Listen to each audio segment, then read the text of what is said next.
व्याख्यामुद्रां करसरसिजैः पुस्तकं शङ्खचक्रे बिभ्रद्भिन्नस्फटिकरुचिरे पुण्डरीके निषण्णः अम्लानश्रीरमृतविषधेरंशुभिः प्लावयन् माम् आविर्भूयादनघमहिमा मानसे वागधीशः रमापतिं पूर्णगुणं मुकुन्दं व्यासं च विज्ञानसहस्रभानुं पूर्णप्रबोधं च सुतत्वदीपं क्रमात् गुरूंश्च प्रणमामि मूर्ध्ना सर्वेन्द्रियाभिमानिस्थमुख्यप्राणस्थविष्णुना प्रेरितश्रीशतुष्ट्यर्थं करिष्ये कर्म चाखिलम् स्वस्तिस्तु सतां हरिः ओम्.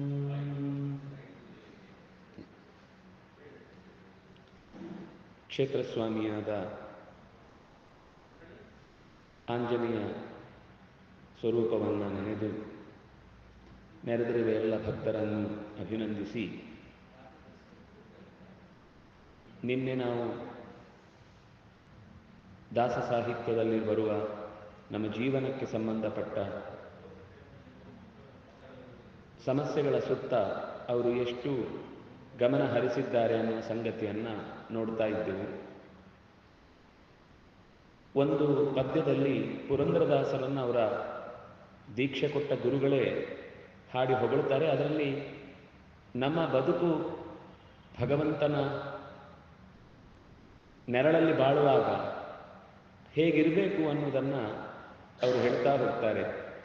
ಗ್ರಾಸಕ್ಕಿಲ್ಲದೆ ಹೋಗಿ ಪರರ ಬಾನಿಗಳ ಪೊಕ್ಕು ದಾಸನೆಂದು ತುಳಸಿ ಮಾಲೆಗಳ ಧರಿಸಿ ಬೇಸರಿಲ್ಲದೆ ಅವರ ಬೇಡಿ ಬಳಲಿಸುತ್ತಾ ಕಾಸು ಗಳಿಸುವ ಪುರುಷ ಹರಿದಾಸನೇ.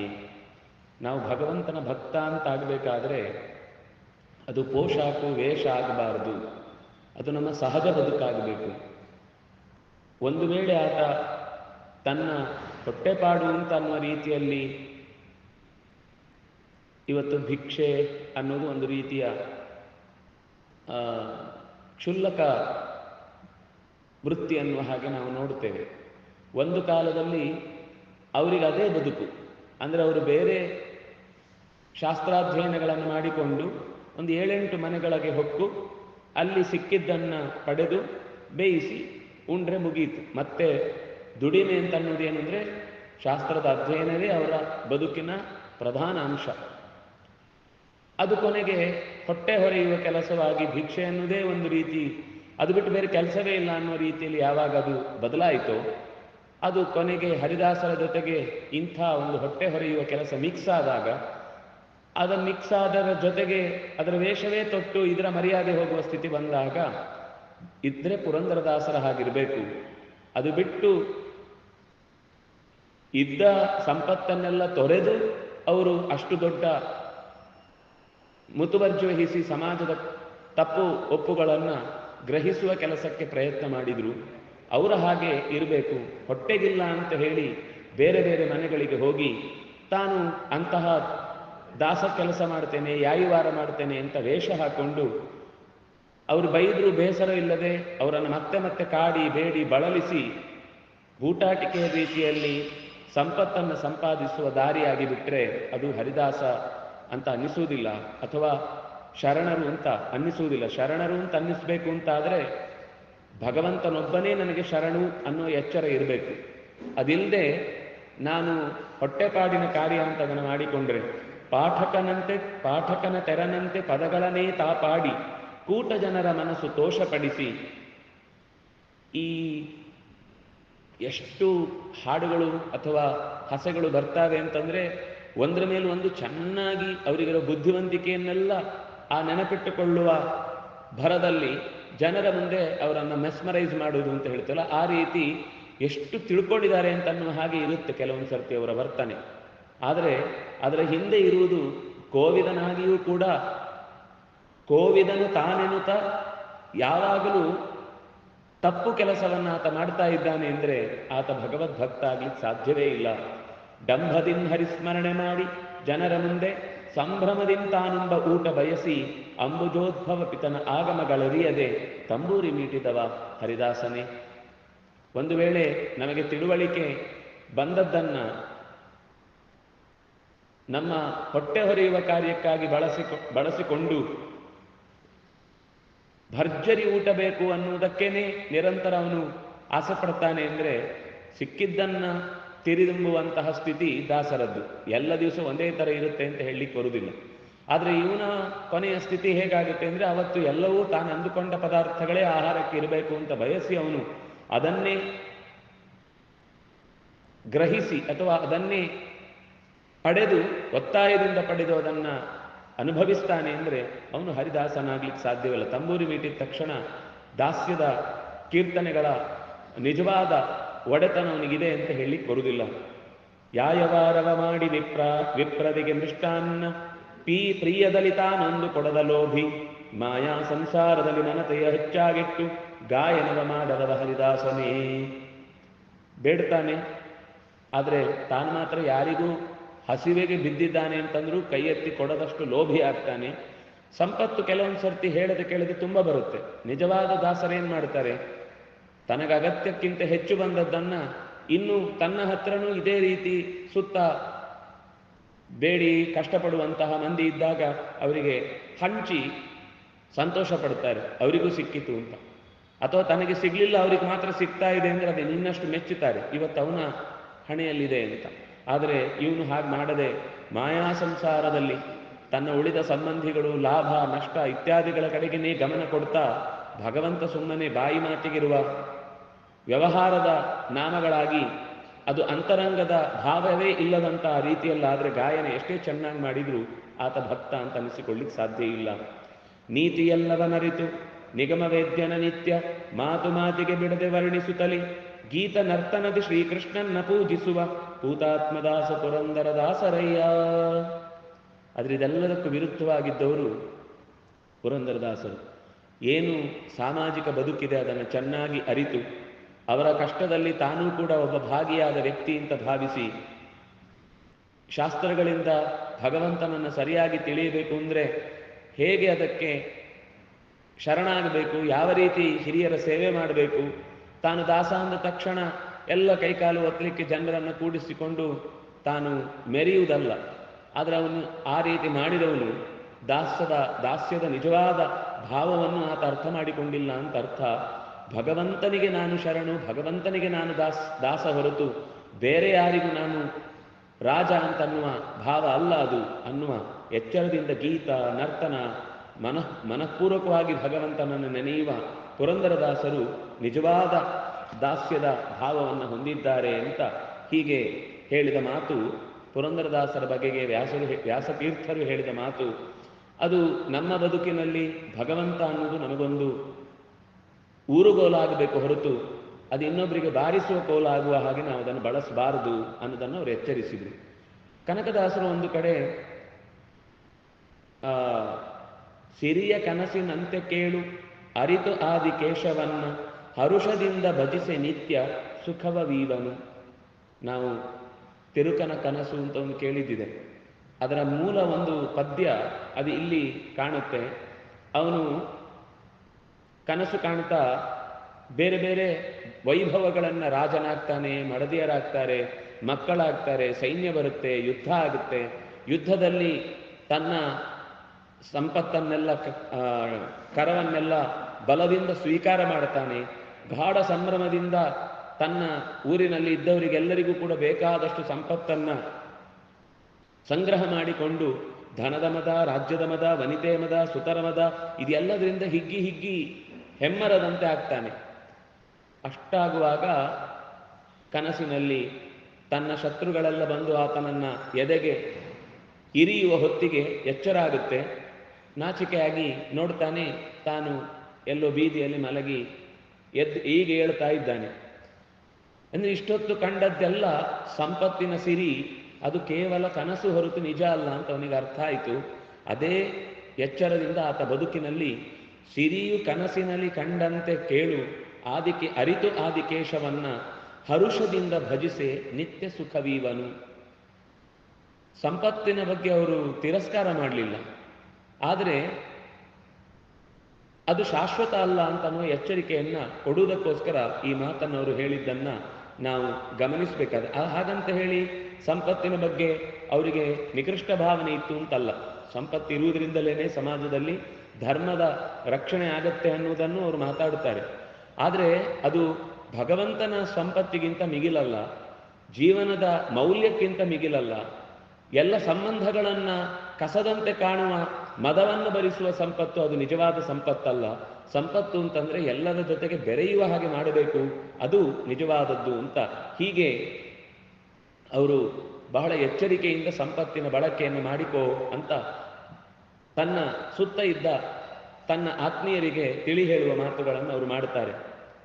ಮಾಯೆ ಎಂಬ ದುಷ್ಟರಾಯ, ಮಾನವೆಂಬ ಬಿನುಗು ಮಂತ್ರಿ, ಇಂದ್ರಿಯಗಳೆಂಬ ತಿರುದೋಡುವ ಪರಿವಾರದ ಬಿಗಿದು ಕಟ್ಟಿ ನಾವು ನಮ್ಮ ಬದುಕನ್ನು ಅರ್ಥ ಮಾಡಿಕೊಳ್ಬೇಕು ಅಂತ ಹೇಳಿದರು. ದುಷ್ಟನಾದ ಒಬ್ಬ ರಾಜ, ಮಾಯೆ ಅಂತನ್ನುವುದು ಒಂದು ರಾಜ್ಯದ ರಾಜ ಇದ್ದ ಹಾಗೆ. ಅಲ್ಲಿ ಪ್ರತಿಷ್ಠೆ ಅಂತನ್ನುವಂತಹ ಬಿನುಗು, ಬಿಗುಮಾನ ಇತ್ಯಾದಿಗಳೆಲ್ಲ ಇದ್ದಾಗ ಆ ಮಂತ್ರಿ ನಮ್ಮ ಇಂದ್ರಿಯಗಳನ್ನೆಲ್ಲ ಚೆನ್ನಾಗಿ ತನ್ನ ವಶದಲ್ಲಿ ಇಟ್ಟುಕೊಂಡು, ಅಂದರೆ ನಮ್ಮ ಪ್ರಜೆಗಳ ಹಾಗೆ ಇಂದ್ರಿಯಗಳಿದ್ದು ಅಂತಾದರೆ ಅವುಗಳನ್ನು ಬೇಕಾದಲ್ಲಿಗೆ ಅಟ್ಟಿ ಬೇಕಿರುವ ವಿಷಯಗಳನ್ನು ಬೆನ್ನಟ್ಟುವ ಜೊತೆಗೆ ಅದನ್ನು ಸಂಗ್ರಹಿಸಿ ತನ್ನ ಲಾಭಕ್ಕೆ ಮಾಯೆ ಬಳಸಿಕೊಳ್ಳುತ್ತೆ. ಆದರೆ ಬಲಿಯಾಗುವುದು ಕೊನೆಗೆ ಜೀವ. ಹಾಗಾಗದ ಹಾಗೆ ಮಾಡಿಕೊಳ್ಬೇಕು ಅಂತ ಎಚ್ಚರಿಕೆ ಕೊಡ್ತಾರೆ. ಒಂದು ಕಡೆ ಉಗಾಭೋಗದಲ್ಲಿ ಸಂತೋಷ ಸಿರಿ ಎಲ್ಲಿದೆ?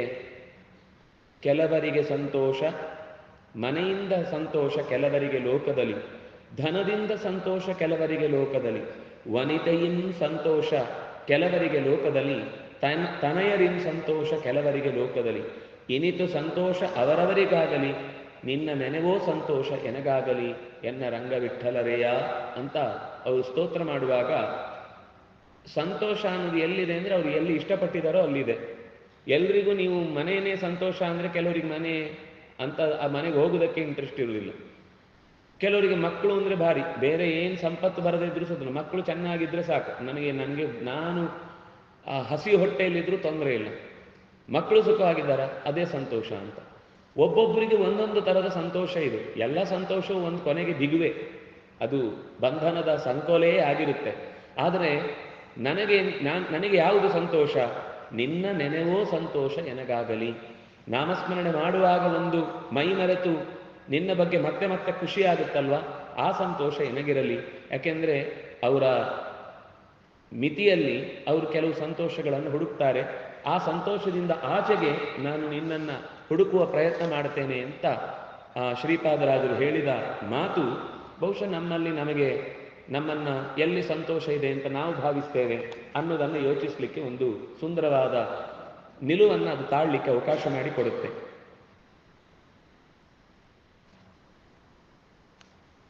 ದಾಸ ಸಾಹಿತ್ಯದ ವ್ಯವಸ್ಥೆಯಲ್ಲಿ ಪುರಂದರದಾಸಾದಿಗಳು ಎಷ್ಟು ವ್ಯಾಪಕವಾಗಿ ಸಮಾಜದ ಜೊತೆಗೆ ಬೆರೆತಿದ್ದಾರೋ ಅಷ್ಟೇ ಪ್ರಕಾಂಡ ಪಂಡಿತರು ಅಥವಾ ಶಾಸ್ತ್ರಜ್ಞರು ಅಂತ ಅನಿಸಿಕೊಂಡವರು ಕೂಡ ಇದರಲ್ಲಿ ಸೇರಿದ್ರು ಅಂತ ನಾವು ಹಿಂದೆ ನೋಡಿದ್ವಿ. ವಾಗ್ವಜ್ರ ಅಂತನೂ ಅತ್ಯಂತ ಕಠಿಣವಾದ ಕೃತಿ ಮಾಡಿದ ಶ್ರೀಪಾದರಾಜರು ಕೂಡ ಈ ಹಿಂದಿನ ಉಗಾಭೋಗವನ್ನು ರಚಿಸಿದ್ರಲ್ಲಿ ಅವರಿಗೆ ಎಷ್ಟು ಕನ್ನಡದ ಮೇಲೆ ಹಿಡಿತ ಇತ್ತು. ಕೆಲವು ಪದ್ಯಗಳನ್ನೆಲ್ಲ ಸಂಗೀತದ ಹಿನ್ನೆಲೆಯಲ್ಲಿ ಗಮನಿಸಿದಾಗ ಅವರಿಗಿರುವ ಆ ಪದಗಳ ಹಿಡಿತ ಅದು ಬಹಳ ಸ್ಪಷ್ಟವಾಗಿ ಗೊತ್ತಾಗುತ್ತೆ.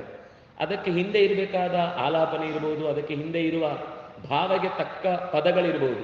ಯಾಕೆಂದರೆ ಕೆಲವು ಪದಗಳಿಂದ ಆ ಭಾವವನ್ನು ಹೆಚ್ಚು ಸ್ಪಷ್ಟವಾಗಿ ನಿರೂಪಣೆ ಮಾಡಲಿಕ್ಕಾಗತ್ತೆ. ಕೆಲವೊಮ್ಮೆ ನಾವು ಯೋಚನೆ ಮಾಡ್ತೇವೆ, ಆ ಹಾಡು ಕೇಳ್ತಾ ಇದ್ರೆ ನಮಗದರ ಅರ್ಥ ಅಷ್ಟು ಸ್ಪಷ್ಟವಾಗಿ ಮನಸ್ಸಿಗೆ ಮೂಡದೇ ಇದ್ರು ಅಲ್ಲೊಂದು ಶರಣಾಗತಿ ಅನ್ನೋದು ಆ ಹಾಡಿನಿಂದ ತಾನಾಗಿ ಒಳಗಿನಿಂದ ಒತ್ತಿ ಹೇಳಿದ ಹಾಗೆ ಅನಿಸ್ಬಿಡುತ್ತೆ. ಅದು ಸಾಧ್ಯವಾಗುವುದು ಹೇಗೆ ಅಂದರೆ ಆ ಪದದ ಅಕ್ಷರಗಳ ಉಚ್ಚಾರಣೆಯಲ್ಲೇ ಆ ಒಂದು ಸಮಾಧಾನದ ಅಥವಾ ಸಂತೋಷ ಕೊಡುವ ಅಥವಾ ಮನಸ್ಸಿಗೆ ಹಿತವನ್ನು ತರುವಂತಹ ಪದಗಳು ಅಂತಂದಾಗ ಮಂದಂ ಮಂದಂ ನುದತಿ ಪವನಶ್ಚಾನುಕೂಲೋ ಯಥಾತ್ವಾಂ ಅಂತ ಹೇಳುವಾಗ ಆ ಪದಗಳಲ್ಲೇ ದಕಾರ ನಕಾರ ಮಕಾರಗಳೆಲ್ಲ ಒಂದು ರೀತಿ ಮನಸ್ಸಿಗೆ ಮುದ ನೀಡುತ್ತೆ. ಅದು ಮುದ ನೀಡುವ ಪದಗಳು ಅಂತ.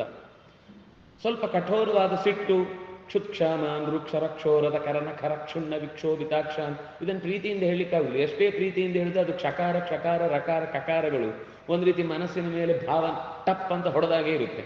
ಅದರಲ್ಲಿ ಯಾವ ಭಾವವನ್ನು ಹೇಗೆ ಹೇಳಬೇಕು ಅದಕ್ಕೆ ತಕ್ಕಂತೆ ಒಂದು ಪದಗಳ ಬಳಕೆಯ ಹಿನ್ನೆಲೆಯೂ ಕೂಡ ಅಲ್ಲಿ ಆ ಕವಿಗೆ ಅಥವಾ ಆ ಹಾಡಿನ ಸೊಗಸುಗಾರತೆ ಸೊಗಸುತನ ಅಂತ ಅನ್ನೋದು ಅವನಿಗೆ ಅರ್ಥ ಆಗಿದ್ರೆ ಅದು ಪದ್ಯದಲ್ಲಿ ಹೆಚ್ಚು ಭಾವವನ್ನು ತುಂಬುತ್ತೆ.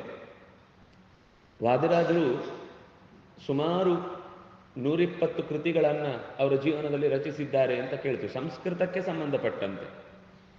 ಆದರೆ ಅಷ್ಟೇ ಕಾಳಜಿ ಮತ್ತು ಅಷ್ಟೇ ಜನರ ಜೊತೆಗಿನ ಒಡನಾಟ ಅವರಿಗಿತ್ತು ಅನ್ನೋದಕ್ಕೆ ಅವರ ಹಯವದನ ಅಂಕಿತವಾದ ಕೃತಿಗಳೇ ಸಾಕ್ಷಿ.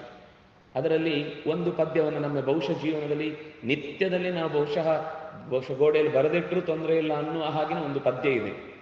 ತಾಳುವಿಕೆಗಿಂತನ್ಯ ತಪವೂ ಇಲ್ಲ, ಕೇಳಬಲ್ಲವರಿಂಗೆ ಪೇಳುವೆನು ಸೊಲ್ಲ. ಎಷ್ಟೋ ಸರ್ತಿ ಅದು ಇವತ್ತಿನವರಿಗಂತೂ ಇದು ಕೆತ್ತಿ ಇಟ್ಕೊಳ್ಬೇಕು ಮನೆ ಮುಂದೆ. ಯಾಕೆಂದ್ರೆ ಸಣ್ಣ ಅಂಶಗಳಿಗೆ ನಾವು ಸಿಟ್ಟು ಮಾಡ್ಕೊಳ್ತೇವೆ, ಸ್ವಲ್ಪ ತಡ ಆದರೆ ನಾವು ಸಹಿಸ್ಕೊಳ್ಳೋದಿಲ್ಲ. ಈ ಗಾಡಿ ನಿಂತಾಗ ಎದುರುಗಡೆ 2 ವಾಹನ ನಮಗಿಂತ ಮುಂದೆ ಹೋಗಿ ನಿಂತರೆ ಕಿರಿಕಿರಿ ಆಗ್ಲಿಕ್ಕೆ ಶುರುವಾಗುತ್ತೆ. ಅಥವಾ ಅಲ್ಲಿ ಸಿಗ್ನಲ್ ಓಪನ್ ಆದ್ಮೇಲೂ ಯಾರೋ ಒಬ್ಬ ಕಿಕ್ ಹೊಡಿತಾ ಅವನಿಗೇನು ಅವನ ಪ್ರಾಬ್ಲಮ್ ಏನು ಹೊಡಿಲಿಕ್ಕೆ ನಿಂತ ಅಂದ್ರೆ ಅವನ ಪಾಪ ಕಷ್ಟದಲ್ಲಿದ್ದಾನೆ. ಆಗ ಅವನಿಗೆ ಏನಾಯ್ತಪ್ಪ ಅಂತ ಕೇಳುವುದರ ಬದಲು ಎಚ್ಚರ ಆಗಲ್ವ ನಿನಗೆ, ಮೊದಲೇ ರೆಡಿ ಮಾಡಿ ಇಟ್ಕೊಂಡು ಹೊರಡ್ಲಿಕ್ಕೆ ಆಗಲ್ವ ನಿನಗೆ ಅಂತ ಒಂದು 4 ಬೈದೇ ಹೋಗುದು ನಾವು. ಅಂದ್ರೆ ಈ ನಮ್ಮ ಕೈಯಲ್ಲಿರುವ ಇವತ್ತಿನ ಸಾಧನಗಳು ನಮ್ಮ ಯಾವುದೇ ಇರ್ಬೋದು, ನಮಗೆ ಶಕ್ತಿಯನ್ನ ಸುಮ್ಮನೆ ಹ್ರಾಸ ಮಾಡಿಕೊಳ್ಳುವುದು ಬೇಡ, ಅಥವಾ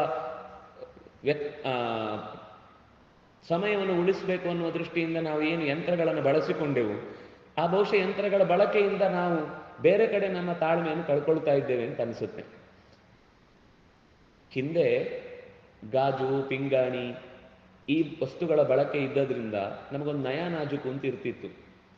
ಈಗ ಈ ಪ್ಲಾಸ್ಟಿಕ್ ಸ್ಟೀಲು ಬಂದ ಮೇಲೆ ಎಲ್ಲ ಉರುಟುಲ್ ಕೈಗಳೇ, ಸುಲಭದಲ್ಲಿ ಯಾವುದನ್ನು ಸರಿಯಾಗಿ ಇಟ್ಟು ಬಿಡ್ತೇನೆ ಅಂತ ಅನ್ನುವ ಧೈರ್ಯವೇ ಇಲ್ಲ. ಅಕಸ್ಮಾತ್ ಅವರ ಕೈಗೆ ಗಾಜೋ ಪಿಂಗಾಣಿಯು ಸಿಕ್ಕಿತು ಅಂದ್ರೆ ಅದು ಒಡೀತು ಅಂತಾನೆ ಲೆಕ್ಕ. ಅಂದ್ರೆ ನಾವು ಅಷ್ಟು ಅದನ್ನು ಬಳಸಿ ಬಳಸಿ ಬಳಸಿ ಈಗ ಇದನ್ನು ಒಂದು ಕ್ಷಣ ಬಳಸಬೇಕು ಅಂದ್ರೆ ನಮಗೆ ಅಷ್ಟು ತಾಳ್ಮೆನೂ ಇಲ್ಲ, ಅಷ್ಟು ನಾಜುಕುತನವೂ ತಪ್ಪಿ ಹೋಗಿದೆ. ಇದು ಒಂದು ಸಣ್ಣ ಸಂಗತಿ ಅಂತ ನೀವು ಅನ್ಕೊಳ್ಬಹುದು, ಆದ್ರೆ ಇದು ಎಲ್ಲದರ ಮೇಲೂ ಪರಿಣಾಮ ಬೀರುತ್ತೆ. ವ್ಯಕ್ತಿಗಳ ಮೇಲೂ ಪರಿಣಾಮ ಬೀರುತ್ತೆ, ಸಂಬಂಧಗಳ ಮೇಲೂ ಪರಿಣಾಮ ಬೀರುತ್ತೆ, ನಮ್ಮ ಕಾರ್ಯಗಳ ಮೇಲೂ ಪರಿಣಾಮ ಬೀರುತ್ತೆ, ನಮ್ಮ ಪ್ರತಿಯೊಂದು ಜೀವನದ ಆಗುಹೋಗುಗಳ ಮೇಲೆ ಹಂತ ಹಂತಕ್ಕೂ ಇದು ನಮ್ಮ ಮೇಲೆ ದಾಳಿ ಮಾಡ್ತಾ ಇರುತ್ತೆ. ನಮ್ಗೆ ಅರ್ಥ ಆಗ್ತಾ ಇರುತ್ತೆ, ನಮ್ಗೆ ಯಾಕೋ ಸಮಾಧಾನವೇ ಇರುವುದಿಲ್ಲ. ಎಲ್ಲದರಲ್ಲೂ ಸಿಟ್ಟು, ಎಲ್ಲದರಲ್ಲೂ ಬೇಸರ, ಏನು ನನ್ನ ಕೈಯಲ್ಲಿ ನಾನು ಅನ್ಕೊಂಡಿದ್ದು ಯಾವುದು ಆಗ್ತಾ ಇಲ್ಲ ಅಂತ ನಮಗೆ ನಮ್ಮ ಮೇಲೇನೆ ಒಂದು ಎವರ್ಷನ್ ಬರುವಷ್ಟು ನಾವು ನಮ್ಮ ತಾಳ್ಮೆಯನ್ನು ಕಳ್ಕೊಂಡಿದ್ದೇವೆ ಅನ್ನೋದು ನಮಗೆ ಗೊತ್ತಾಗ್ತಾ ಇರುತ್ತೆ. ಅದಕ್ಕೆ ಅವರು ಹೇಳ್ತಾರೆ, ಒಂದು ಸ್ವಲ್ಪ ಯೋಚನೆ ಮಾಡು, ಜೀವನದಲ್ಲಿ ಎಲ್ಲ ಒಂದೇ ಥರ ಇರುವುದಿಲ್ಲ, ಸ್ವಲ್ಪ ತಾಳ್ಮೆಯಿಂದ ಎಲ್ಲವನ್ನೂ ಸ್ವೀಕರಿಸಬೇಕು. ದುಷ್ಟ ಮನುಜರು ಪೇಳುವ ನಿಷ್ಠುರದ ನುಡಿತಾಳು. ಅವರು ದುಷ್ಟರು ಅಂತ ಗೊತ್ತಿದ ಮೇಲೆ, ಅವರು ನಿಷ್ಠುರವಾದ ಮಾತೆ ಆಡ್ತಾರೆ ಅಂತ ಗೊತ್ತಿದ ಮೇಲೆ ನೀನು ಯಾಕೆ ಪ್ರತಿಕ್ರಿಯೆ ಕೊಡ್ಲಿಕ್ಕೆ ಹೋಗ್ತಿ? ಬಿಟ್ಟುಬಿಡೋದನ್ನ. ಅವರು ಆಡುವುದೇ ಹಾಗೆ, ಅವರ ಸ್ವಭಾವನೇ ಹಾಗೆ. ಅದನ್ನು ನೀನು ಎಷ್ಟು ತಾಳ್ಮೆಯಿಂದ ಇರ್ತಿ, ನೀನು ತಪ್ಪು ಮಾಡಿಲ್ಲ ಅಂದಾಗ ಅದಕ್ಕೆ ನೀನು ರಿಯಾಕ್ಟ್ ಆಗಬೇಕಾದ ಅಗತ್ಯ ಇಲ್ಲ. ನಿಷ್ಠುರವೇ ಆಡ್ತಾರೆ. ಕೆಲವರ ಸ್ವಭಾವವೇ ಹಾಗೆ, ಏನು ಮಾಡಿದ್ರು ಚುಚ್ಚಿ ಮಾತಾಡಿದ್ರೆ ಅವ್ನಿಗೆ ಸಮಾಧಾನ. ಇನ್ನೊಬ್ಬರಿಗೆ ಚುಚ್ಚಿ ಮಾತಾಡಿದ ತಕ್ಷಣ ಅವರೊಂದ್ಸಲ ಮುಖ ಸಪ್ಪೆ ಆದಾಗ ಇವರಿಗೇನೋ ಅಮೃತ ಕುಡಿದಷ್ಟು ಖುಷಿ ಆಗ್ತಾ ಇರುತ್ತೆ. ಅದು ಕೆಲವರ ಸ್ವಭಾವವೇ ಹಾಗೆ. ಅವರನ್ನು ನೀನು ತಲೆ ಕೆಡಿಸ್ಕೊಳ್ಬೇಡ, ಅವ್ರು ಇರುವುದೇ ಹಾಗೆ ಅಂತ ಯೋಚನೆ ಮಾಡು. ಅದನ್ನು ನೀನು ಈಗ ನೋಡಿ, ಅಂಚೆಯ ಹಾಕುವವನು ಬಂದು ನಮ್ಮ ಮನೆಗೆ ಬಂದು, ಅಥವಾ ಇವತ್ತಿನ ಇದರಲ್ಲಿ ನಾವೇನೋ ತರಿಸುದು ಅಂತಂದ್ರೆ ಮನೆಗೆ ಬರುತ್ತಲ್ಲ ಪದಾರ್ಥಗಳು, ತರಿಸುವಾಗ ನಾವಲ್ಲಿ ಇದ್ರೆ ನಾವು ಸೈನ್ ಹಾಕಿದ್ರೆ ಮಾತ್ರ ಅವನು ನಮಗೆ ಕೊಡ್ತಾನೆ. ನಾವು ಅಲ್ಲಿ ಇಲ್ಲ ಅಥವಾ ಸೈನ್ ಹಾಕಲಿಲ್ಲ ಅಂದ್ರೆ ನೀನು ಕೊಡ್ಲಿಕ್ಕಾಗಲ್ಲ, ನೀವಲ್ಲ ಅಂದ್ರೆ ಕೊಡಲ್ಲ ಅಂತ ವಾಪಸ್ ತಗೊಂಡು ಹೋಗ್ತಾರೆ. ನಾವು ಬೈಗುಳ ನಮ್ಮ ಹತ್ರ ಬಂದಾಗ ಅದು ನನಗೆ ಅಂತ ನಾನು ಸೈನ್ ಹಾಕೊಂಡ್ರೆ ಆಗ ಅದು ನಮಗೆ ರಿಸೀವ್ ಆಗುತ್ತೆ. ಅದು ನನಗೆ ಪಟ್ಟದ್ದಲ್ಲ ಅಂತ ಸೈನ್ ಹಾಕದೆ ಅದು ನಂಗೆ ಬೇಕಾಗಿಲ್ಲ ಅಂತ ಬಿಟ್ಬಿಟ್ರೆ ಅದು ವಾಪಸ್ ಅಲ್ಲಿಗೆ ಹೋಗುತ್ತೆ. ನಾವು ಎಷ್ಟು ಸ್ವೀಕಾರ ಮಾಡುದು ಅಂದ್ರೆ ನನಗೆ ಅಂತ ನಾವು ಅನ್ಕೊಂಡ್ರೆ ಸೈನ್ ಹಾಕಿದಾಗೆ, ಅದು ನನಗೆ ಬೈತಾ ಇದ್ದಾನೆ, ನನ್ನನ್ನೇ ಆಡ್ಕೊಳ್ತಾ ಇದ್ದಾನೆ, ನನಗೆ ಚುಚ್ತಾ ಇದ್ದಾನೆ, ನನಗೆ ನಿಷ್ಠುರ ಮಾಡ್ತಾ ಇದ್ದಾನೆ ಅಂತ ನಾವು ಯಾವಾಗ ನಮಗೆ ಅಂತ ಅನ್ಕೊಳ್ತೇವೆ. ಯಾಕೆಂದ್ರೆ ನನಗೆ ಯಾರು ಏನು ಹೇಳಬಾರ್ದು ಅನ್ನೋ ಒಂದು ಅಹಂಕಾರ ನಮ್ಮೊಳಗಿರುತ್ತಲ್ವಾ, ಅದು ಯಾವಾಗ ಪ್ಲಿಕ್ ಆಗುತ್ತೋ ಆಗ ನೋವಾಗುತ್ತೆ. ನನಗೆ ಯಾರು ಏನು ಹೇಳ್ತಾನೋ ಅದರಲ್ಲಿ ತಪ್ಪಿದ್ರೆ ನಾನು ತಿದ್ದಿಕೊಂಡು ಬೆಳಿಬೇಕು. ನನಗೆ ಸಂಬಂಧಪಟ್ಟದ್ದಲ್ಲ ಅಥವಾ ನನ್ನನ್ನು ಬೈದದ್ರಲ್ಲಿ ಏನೂ ಅದಕ್ಕೆ ಕಾರಣವೇ ಇಲ್ಲ, ನಂಜನ್ನ ಹೊರಗೆ ಹಾಕ್ತಾ ಇದ್ದಾನೆ ಅಂತ ಅಷ್ಟೇ ಯೋಚನೆ ಮಾಡಿ ಸುಮ್ಮನಾದ್ರೆ ಅದಕ್ಕೆ ರಿಯಾಕ್ಟ್ ಆಗದೇ ಇದ್ರೆ ವಸ್ತುತಃ ಅದು ಅವನೇ ತುಂಬ ಹಿಂಸೆ ಪಡ್ತಾನೆ, ಅವನೇ ಒದ್ದಾಡ್ತಾನೆ. ನಾನು ಇಷ್ಟು ಅವನನ್ನು ಕಾಡಿಸ್ಬೇಕು, ನೋಯಿಸ್ಬೇಕು ಅಂತ ಮಾತಾಡಿದ್ರು ಅವನು ಪ್ರತಿಕ್ರಿಯೆ ಕೊಡ್ತಾ ಇಲ್ವಲ್ಲ ಅಂತ ಅದರ ಬಗ್ಗೆ ಅವನೇ ವಾಪಸ್ಸು ಮತ್ತೊಮ್ಮೆ ಆಡಬೇಕಾದ್ರೆ ಯೋಚನೆ ಮಾಡ್ತಾನೆ. ಇವನಿಗೆ ಏನಂದ್ರೆ ಇವನೇನು ತಲೆನೇ ಕೆಡಿಸ್ಕೊಳ್ಳೋದಿಲ್ಲ, ಇವನಿಗೆ ಅಂದೇನು ಉಪಯೋಗ ಇಲ್ಲ. ಅವನು ಪ್ರತಿಕ್ರಿಯೆ ಕೊಡುವಾಗ ನಗ್ತಾನಷ್ಟೇ. ನನಗೆ ಅನಿಸೋದು ಅವನ್ನ ಅಳಬೇಕು, ಅವನ ಮುಖದಲ್ಲಿ ಬಾಡೋದನ್ನು ಕಾಣಬೇಕು ಅಂದ್ಕೊಂಡ್ರೆ ಅದಕ್ಕೆ ಪ್ರತಿಕ್ರಿಯೆ ಅವನು ಬೇರೆ ಥರ ಇದೆಯಲ್ವಾ ಅಂತ ಅವನೇ ಸುಮ್ಮನಾಗ್ತಾನೆ. ಕಷ್ಟ ಬಂದರೆ ತಾಳು ಕಂಗೆಡದೆ ತಾಳು. ಕಷ್ಟ ಗೋಡೆಗೆ ಬರುದು, ನೆಲಕ್ಕ, ಮರಕ್ಕ, ಮನುಷ್ಯನಿಗೆ ಬರುದು. ಬಂದಾಗ ಕಂಗೆಡಬೇಡ. ಅಂದರೆ ಕಂಗೆಡಬೇಡ ಅಂದರೆ ಕಷ್ಟ ಬಂದದ್ದನ್ನ ಸುಮ್ಮನೆ ಒಪ್ಕೊ ಅಂತ ಹೇಳಿಲ್ಲ, ಅದಕ್ಕೆ ನೀನು ಪರಿಹರಿಸಬೇಕು ಅಂತನ್ನುವ ದಾರಿ ಏನಾದರೂ ಕಂಡ್ರೆ ಅದನ್ನ ಉಪಯೋಗಿಸಿಕೊ, ಆ ದಾರಿಯನ್ನು ಬಳಸಿಕೊ. ಕಂಗೆಡುವುದು ಅಂತ ಅನ್ನೋದುಂಟಲ್ಲ, ಅದು ಅಪರಾಧ. ಅಯ್ಯೋ ನನಗೇನಾಗುತ್ತೋ ಗೊತ್ತಿಲ್ಲ, ಹೇಗಾಗುತ್ತೋ ಗೊತ್ತಿಲ್ಲ ಅಂದ್ರೆ ನಾವು ಆ ಕಂಗೆಟ್ರೆ ಆ ಸಮಸ್ಯೆ ಮೇಲೆ ಮತ್ತೊಂದು ಸಮಸ್ಯೆ ಬಂದು ಕೂತ್ಕೊಳ್ಳುತ್ತೆ. ಪರಿಹಾರ ಅಲ್ಲೇ ಇರುತ್ತೆ, ತೆಗೆದು ಈ ಕಡೆ ಇಟ್ಟು ಬಿಟ್ರೆ ದಾರಿ ಓಪನ್ ಆಯ್ತು. ಅಯ್ಯೋ ಅಡ್ಡ ಬಂದು ನಿಂತಿದೆ, ಹೋಗುದು ಹೇಗೆ ಅಂತ. ಅಲ್ಲಪ್ಪ ನೀನು 1 ನಿಮಿಷ ಅದಕ್ಕೆ ಬೆನ್ನಿಗೆ ಬಡಿದ್ರೆ ಅದೇ ಪಕ್ಕಕ್ಕೆ ಸರಿದೋಗುತ್ತೆ. ನಾವು ನಿಂತುಕೊಂಡು ಅದಕ್ಕೆ ಕೀ ಕೀ ಕೀ ಕೀ ಅಂತ ಬರೀ ಗಾಡಿಯಲ್ಲಿ ಕೂತಿದ್ದೇವೆ ಅನ್ನೋ ಒಂದೇ ಹಠಕ್ಕೆ ಅದರ ಮೇಲೆ ಸಿಟ್ಟು ಮಾಡಿಕೊಂಡ್ರೆ ಅದೇನಾಗುದಿಲ್ಲ, ಇಳಿದು ಹೋಗಪ್ಪ ಪಕ್ಕಕ್ಕೆ, ನಾವು ದಾರಿಯಲ್ಲಿ ಹೋಗ್ಬೇಕಾದವರು ಅಂತ ಅದನ್ನು ಒಂದು ರೀತಿ ಸಮಾಧಾನದಿಂದ ಎದುರಿಸಿದ್ರೆ ತಾನಾಗಿ ಕಷ್ಟ ಪರಿಹಾರ ಆಗುತ್ತೆ. ಅದು ಜೀವನದ ಎಲ್ಲ ಸಂದರ್ಭದಲ್ಲೂ ಹಾಗೆ. ನೆಟ್ಟ ಸಸಿ ಫಲ ಬರುವ ತನಕ ಶಾಂತಿಯ ತಾಳು. ಒಂದು ಗಿಡ ನೆಟ್ಟಾಯ್ತು, ಈ ಮಕ್ಕಳಿದ್ದಲ್ಲಿ ಗಿಡ ನೆಡಬೇಡ ಅಂತ ಒಬ್ಬ ಹೇಳಿದ್ನಂತೆ. ಬೀಜ ಹಾಕಿ ನೆಟ್ಟರೆ ಅದಕ್ಕೆ ಕುತೂಹಲ, ಮರು ದಿವಸ ಹೋಗಿ ಮಣ್ಣನ್ನು ತೆಗೆದು ಬೀಜ ನೋಡು, ಗಿಡ ಬಂತ, ಮೊಳಕೆ. ಅವರಿಗೆ ಪಾಠದಲ್ಲಿ ಹೇಳಿಬಿಟ್ಟಿದ್ದಾರೆ ಅದು ಮಣ್ಣಿನ ಅಡಿಯಲ್ಲಿ ಹಾಕಿದ್ರೆ ಅದರಲ್ಲಿ ಮೊಳಕೆ ಬರುತ್ತೆ ಅಂತ. ಈ ಪ್ರತಿ ದಿವಸ ಹುಡುಗ ಹೋಗುದು, ಓಪನ್ ಮಾಡುದು, ಬೀಜ ಬರಲಿಲ್ಲ, ಮತ್ತೆ ಮುಚ್ಚಿ ಇಡು. ಇದು ದಿನ ಹೀಗೆ ಮಾಡ್ತಾ ಇದ್ದಾರೆ, ಅದು ಯಾವಾಗ ಮೊಳಕೆ ಬರುತ್ತೆ ಹೇಳಿ? ಅದರಿಂದಾಗಿ ನೆಟ್ಟ ಸಸಿ ಫಲ ಬರುವ ತನಕ ಶಾಂತಿಯ ತಾಳು. ಅದು ಬಂದ ಮೇಲೆ ಮೊಳಕೆ ಬರುತ್ತೆ, ಮೊಳಕೆ ಬಂದ ಮೇಲೆ ಕಾಂಡ ಗಟ್ಟಿ ಆಗುತ್ತೆ, ಚಿಗುರೊಡಿಯುತ್ತೆ, ಟಿಸಿಲೊಡಿಯುತ್ತೆ, ಟೊಂಗೆ ಹೊಡಿಯುತ್ತೆ. ಅದು ಬೆಳಗಬೇಕು, ಅದಕ್ಕೆ ಸಮಯ ಬರಬೇಕು, ಮತ್ತು ಅದರ ಸಮಯದಲ್ಲೇ ಬಿಡುತ್ತೆ ಹೊರತು ನಿನಗೆ ಬೇಕು ಅಂದಾಗ ಬಿಡಲ್ಲ. ಅದರದ್ದೊಂದು ಬೇಸಿಗೆ ಸಮಯ ಅಂದರೆ ಆಗ ಬಿಡುತ್ತೆ, ಅದು ಚಳಿಯ ಸಮಯದಲ್ಲಿ ಬಿಡುದಾದ್ರೆ ಚಳಿ ಸಮಯದಲ್ಲಿ ಬಿಡುತ್ತೆ. ನೀನು ಅದರ ಬಗ್ಗೆ ಸ್ವಲ್ಪ ಎಕ್ಸಾಮಿನ್ ಮಾಡ್ಕೋಬೇಕು. ನಾನು ಸಸಿ ನಟ್ಟಿದ್ದೇನೆ ಅಂದ ತಕ್ಷಣ, ಒಂದು ಕಂಪನಿ ಕಟ್ಟಿದ್ದೇನೆ ಅಂದ ತಕ್ಷಣ ನಾಳೆನೇ ಅದರಿಂದ ಲಾಭ ಆಗಬೇಕು. ನಾನೊಂದು ಇವತ್ತು ಯೂಟ್ಯೂಬ್ ಓಪನ್ ಮಾಡಿದ್ದೇನೆ, ಅದು ನಾಳೆಯಿಂದಲೇ ನನಗೆ ಲಕ್ಷಗಟ್ಟಲೆ. ಯಾಕಂದ್ರೆ ಯಾರೋ ಒಬ್ಬ ನಾನು ಯೂಟ್ಯೂಬ್ನಿಂದನೇ 1 ಲಕ್ಷ ಸಂಪಾದಿಸ್ತೇನೆ ಅಂತ ಏನೋ ಒಂದು ಭಾಷಣ ಹೊಡೆದು ಬಿಡ್ತಾನೆ. ಇವನಿಗೆ ಶುರುವಾಗುತ್ತೆ, ಇದು ದಾರಿ ಆದರೆ ನಾಳೆಯಿಂದ ನನಗೂ ಆಗಬೇಕು ಅಂತ. ಅದಕ್ಕೆ ಎಷ್ಟು ಕಷ್ಟಪಡಬೇಕು, ಎಷ್ಟು ಅದಕ್ಕೆ ಪೂರ್ವ ಸಿದ್ಧತೆ ಬೇಕು. ಇದು ಯಾವುದೂ ಇಲ್ಲದೆ ನೆಟ್ಟ ತಕ್ಷಣವೇ ಒಂದು ಗಿಡ ಹೇಗೆ ಹಣ್ಣು ಕೊಡುವುದಿಲ್ವೋ ಹಾಗೆಯೇ ಕೆಲವೆಲ್ಲ ಕಾಲ ಬರುವ ತನಕ ಕಾಯಬೇಕು. ಅದು ತಾಳ್ಮೆ ಬೇಕು. ಕಟ್ಟು ಬುತ್ತಿಯ ಮುಂದೆ ಉಣಲುಂಟು ತಾಳು. ಈಗ ಕಾಯುವುದು ಅಂತಾದ್ರೆ ವ್ಯರ್ಥನ ಅಲ್ಲ, ಅದು ಬುತ್ತಿ ಕಟ್ಟುವ ಹಾಗೆ. ತುಂಬಿಸಿಟ್ಟುಕೊಂಡ್ರೆ ನಿಮಗೆ ಆ ಹಳ್ಳಿಯಲ್ಲೆಲ್ಲ ಗೊತ್ತಿರುತ್ತೆ, ಸಾಮಾನ್ಯ ಅವರು ಬೇಸಿಗೆ ಕಾಲದಲ್ಲಿ ಕಟ್ಟಿಗೆ, ತೆಂಗಿನ ಸೋಗೆ, ಎಲ್ಲ ಮನೆಯ ಪರಿಸರದಲ್ಲಿರುವಂತಹ ತರಗೆಲೆ ಎಲ್ಲ ಸಂಗ್ರಹ ಮಾಡಿ ಅಟ್ಟದಲ್ಲಿ ಇಟ್ಕೊಳ್ತಾರೆ, ತೆಂಗಿನ ಸಿಪ್ಪೆ ಇತ್ಯಾದಿಗಳಲ್ಲಿ. ಯಾಕೆಂದ್ರೆ ಇಲ್ಲೆಲ್ಲ ನಮಗೆ ಅಷ್ಟು ಗೊತ್ತಾಗುದಿಲ್ಲ. ಈ ಕರಾವಳಿ ಸಂದರ್ಭದಲ್ಲೆಲ್ಲ 4 ತಿಂಗಳು ಮಳೆ ಹೇಗೆ ಅಂದರೆ ಅದು ಮಧ್ಯದಲ್ಲಿ 1 ನಿಮಿಷ ಪುರುಸೊತ್ತು ಕೊಡುವುದಿಲ್ಲ. ಹೊರಗಿನಿಂದ ಯಾವ ಸಣ್ಣ ಸೌದೆಯೂ ಸಿಗುವುದಿಲ್ಲ. 24 ಗಂಟೆ ಒದ್ದೆನೆ, ಊರಿಡಿ ಬಚ್ಚಲು ತರನೆ, ಅದು ಹಸಿನೇ ಇರುತ್ತೆ ಯಾವಾಗಲೂ. ಆ ಥರ ಹಸಿ ಇರುವ ಜಾಗದಲ್ಲಿ ಅವ್ರು ಏನು ಮಾಡ್ತಾರೆ, ಆ 4 ತಿಂಗಳು ಅವರು ಊಟ ಮಾಡಬೇಕು, ಅದಕ್ಕೆ ಒಲೆನೇ ಹತ್ತಬೇಕು. ಈಗ ಆದರೆ ನಮಗೊಂದು ಗ್ಯಾಸ್ ಇದೆ, ಹಾಗಿದೆ ಹೀಗಿದೆ ಅಂತ ನಾವು ಸಮಾಧಾನ ಮಾಡಿಕೊಳ್ತೇವೆ. ಆ ಕಾಲದಲ್ಲಿ ಅವ್ರು ಬದುಕ್ತಿರ್ಲಿಲ್ಲ. 4 ತಿಂಗಳು ಮನೆಯಿಂದ ತಲೆ ಹೊರಗಿಡ್ಲಿಕ್ಕೆ ಆಗ್ತಿರ್ಲಿಲ್ಲ, ಕೆಲವು 15-20 ದಿವಸ. ಅಷ್ಟೂ ದಿವಸಗಳಿಗೆ ಅಟ್ಟದಲ್ಲಿ ಇರುತ್ತೆ ಅಷ್ಟು ಬೇಕಾದದ್ದನ್ನು. ಆಗ ಈಗ ನಾವು ಬೇಸಿಗೆಯಲ್ಲಿ ಸಂಗ್ರಹ ಮಾಡಿಟ್ರೆ ಮಳೆಗಾಲದಲ್ಲಿ ಅದನ್ನು ಉಣ್ಲಿಕ್ಕಾಗುತ್ತೆ, ಆಗ ನೆಮ್ಮದಿಯ ಊಟ ಮಾಡ್ಬೋದು. ಇಲ್ಲ ಅಂದ್ರೆ ಹಸಿ ಕಟ್ಟಿಗೆ ಇಟ್ಟುಕೊಂಡು ಉರಿಸ್ಲಿಕ್ಕಾಗದೆ ಅರೆಬರೆ ಬೇಯಿಸಿ ಅದರಿಂದ ಹೊಟ್ಟೆ ಹಸಿ ಇಟ್ಟುಕೊಳ್ಳುವಂತಹ ದುಸ್ಥಿತಿ ಬರದಂತೆ ನಾವು ಮೊದಲು ಒಂದಿಷ್ಟು ಬುತ್ತಿಯನ್ನ ಕಟ್ಟಿಟ್ರೆ, ಅವ್ರು ಇಲ್ಲಿ ಹೇಳ್ತಾ ಇರೋದು ಬುತ್ತಿ ಅಂದ್ರೆ ಪುಣ್ಯದ ಬುತ್ತಿ, ಸತ್ಕರ್ಮಗಳ ಬುತ್ತಿ.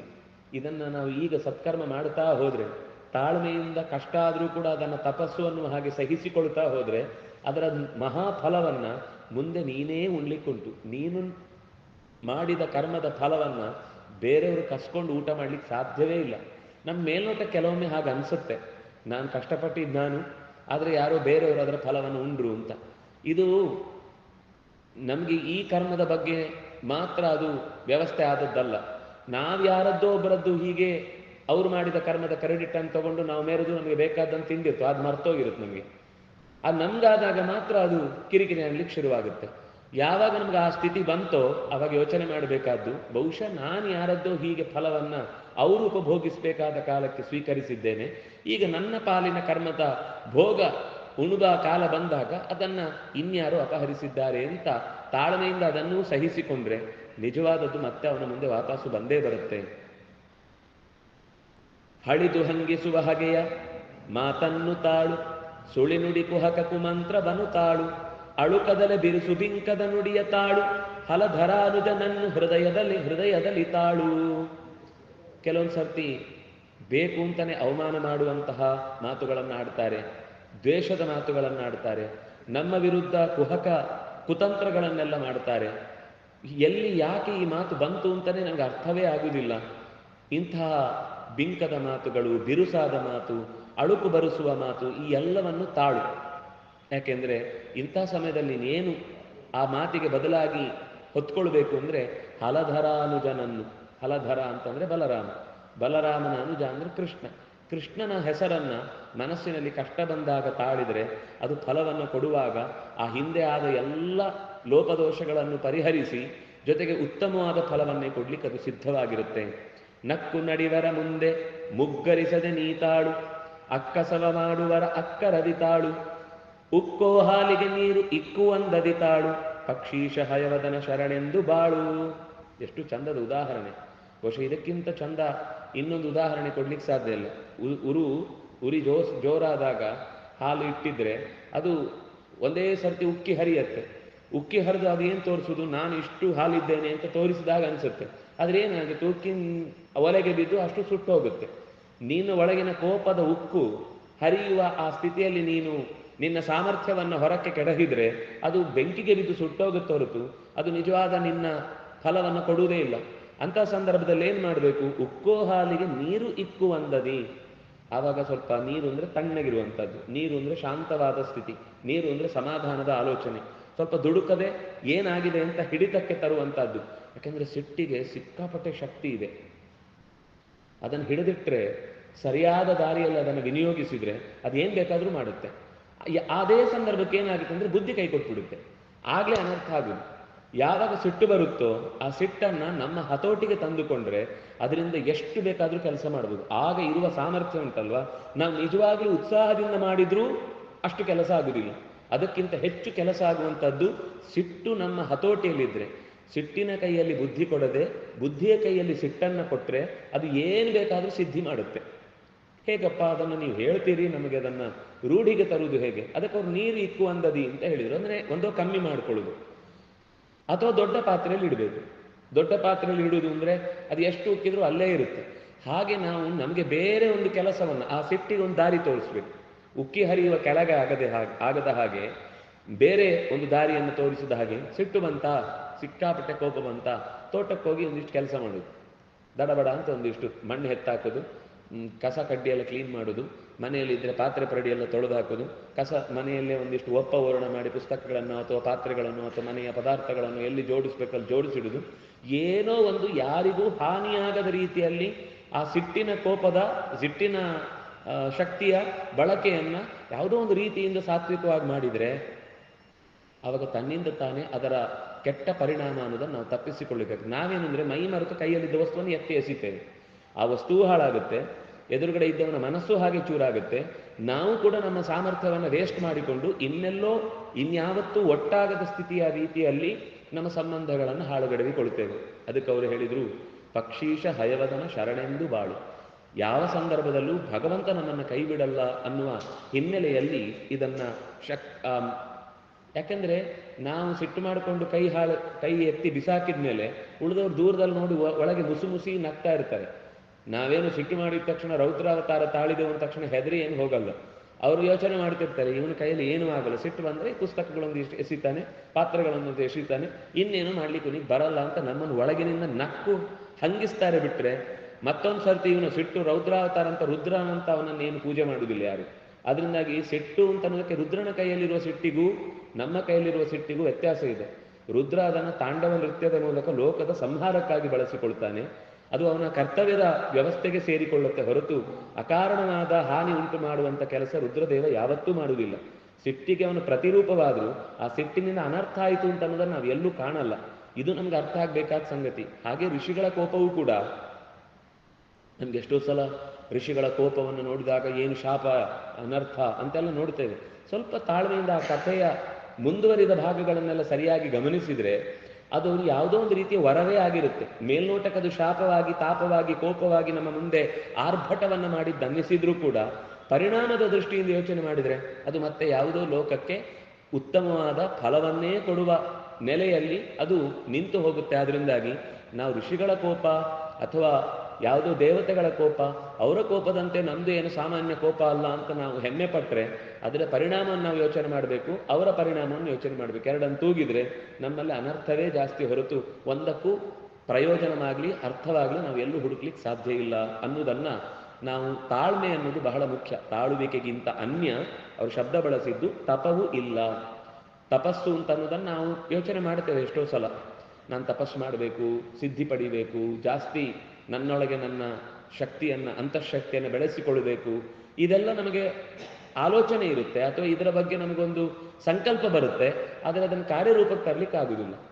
ಅವ್ರು ಹೇಳ್ತಾರೆ, ಕಾರ್ಯರೂಪಕ್ಕೆ ತರಲಿಕ್ಕೆ ನೀನು ತಪಸ್ಸು ಮಾಡಲಿಕ್ಕೆ ಕಾಡಿಗೆ ಹೋಗಬೇಕಾಗಿಲ್ಲ, ಕೋಪ ಬಂದಾಗಲೆಲ್ಲ ತಾಳ್ಮೆಯಿಂದ ಇರು, ಅದೇ ದೊಡ್ಡ ತಪಸ್ಸು. ಆ ತಪಸ್ಸು ನಿನಗೆ ಸಿದ್ಧಿ ಆಯಿತು ಅಂದರೆ ಉಳಿದ ಎಲ್ಲ ಸಿದ್ಧಿಗಳು ನಿನ್ನ ಬೆನ್ನಟ್ಟಿಕೊಂಡು ಬರ್ತವೆ. ತಪಸ್ಸು ನಿಜವಾಗಿ ಕಷ್ಟ ಅಲ್ಲ, ಆದರೆ ಹೇಳಿದಷ್ಟು ಸುಲಭ ಅಲ್ಲ. ನಾನು ಕಷ್ಟ ಅಂದರೆ ಕಾಡಿಗೆ ಹೋಗಬೇಕು, ಕಾಲಾಂತರದಲ್ಲಿ ದೇಹವನ್ನು ದಂಡಿಸಬೇಕು, ಇಷ್ಟು ದಿವಸಗಳ ಕಾಲ ಪಂಚಾಗ್ನಿ ವಿದ್ಯೆಯಲ್ಲಿ ಕೂಡಬೇಕು, ಇದೆಲ್ಲ ಹೇಳಲಿಲ್ಲ. ಕಲಿಯುಗಕ್ಕೆ ತಪಸ್ಸು ಯಾವುದು ಅಂದರೆ ಕೃಷ್ಣ ಒಂದು ಹೇಳ್ತಾನೆ ಉದ್ಧವ ಗೀತೆಯಲ್ಲಿ. ತಪಸ್ಸು ಯಾವುದು ಅಂತಂದರೆ ನಾವು ಅಂದುಕೊಂಡದ್ದಾಗದೆ ಹೋದಾಗ ಅದನ್ನು ಆಯಿತು, ಇದಾಗಲಿಲ್ಲ ಅಂದರೆ ಬಿಡು ಅಂತ ಕರ್ಮತ್ಯಾಗ ಮಾಡಿ ಸಮಾಧಾನದಿಂದ ಇರ್ತೇವಲ್ಲ, ಅದೇ ದೊಡ್ಡ ತಪಸ್ಸು ಅಂತ. ಇನ್ನೊಂದು ಕಡೆ ಒಂದು ತಪಸ್ಸು ಹೇಳುತ್ತಾರೆ, ಮನಸ್ಸಿನಲ್ಲಿ ಯೋಚಿಸಿದ್ದು, ಮಾತಿನಲ್ಲಿ ಯೋಚಿಸಿದ್ದು, ಕಾರ್ಯದಲ್ಲಿ ತಂದದ್ದು ಎಲ್ಲ ಒಂದೇ ಆದರೆ ಅದೇ ತಪಸ್ಸು. ಆದರೆ ನಮ್ದು ಹಾಗಾಗುವುದಿಲ್ಲ. ಯೋಚಿಸುವುದು ಒಂದು, ಆಡುವುದು ಇನ್ನೊಂದು, ಮಾಡುವುದು ಮತ್ತೊಂದು. ಯಾವಾಗ ಈ ಶಕ್ತಿ ಮೂರು ಪಾಲಾಯಿತೋ ಅಲ್ಲಿ ತಪಸ್ಸು ಹಾಳಾಯಿತು. ಯಾವಾಗ ತಪಸ್ಸು ಅನ್ನೋದು ಮನಸ್ಸಿನಲ್ಲಿ ಯೋಚಿಸಿದ್ದೇ ಮಾತಿನಲ್ಲೂ ಬಂದು ಕ್ರಿಯೆಯಲ್ಲೂ ತಂದು ಜೋಡಿಸಿದರೆ ಶಕ್ತಿ ಏಕತ್ರಗೊಂಡಿತು, ಸಿದ್ಧಿಸಿತು, ಅದು ತಪಸ್ಸಾಯಿತು. ಆದರೆ ನಮ್ಮ ಶಕ್ತಿ, ಮನಸ್ಸಿನ ಶಕ್ತಿ ಒಂದು ಕಡೆ, ಮಾತಿನ ಶಕ್ತಿ ಒಂದು ಕಡೆ, ಕಾರ್ಯದ ಶಕ್ತಿ ಇನ್ನೊಂದು ಕಡೆ. ಆದ್ದರಿಂದಾಗಿ ನಮಗೆ ಸಿದ್ಧಿ ಅನ್ನೋದು ಸುಲಭದಲ್ಲಿ ದಕ್ಕುವಂಥದ್ದು ಕೂಡ ಕೈಯಲ್ಲೇ ಇದ್ರೂ ಕೂಡ ಅದನ್ನು ಉಪಯೋಗಿಸಿಕೊಳ್ಳಿಕ್ಕಾಗದೇ ಇರುವ ಸ್ಥಿತಿ ಬರುತ್ತೆ. ಅದು ಒಟ್ಟಾಗಬೇಕು ಅಂದರೆ ಮತ್ತೆ ತಾಳ್ಮೆನೇ ಪ್ರಧಾನವಾದ ಆಯುಧ. ನಾನು ಅದಕ್ಕೊಂದು ಅವರು ತಮಾಷೆ ಹೇಳುವ ಹಾಗೆ, ಕೇಳಬಲ್ಲವರಿಗೆ ಪೇಳುವನ್ನು ಸೊಲ್ಲ.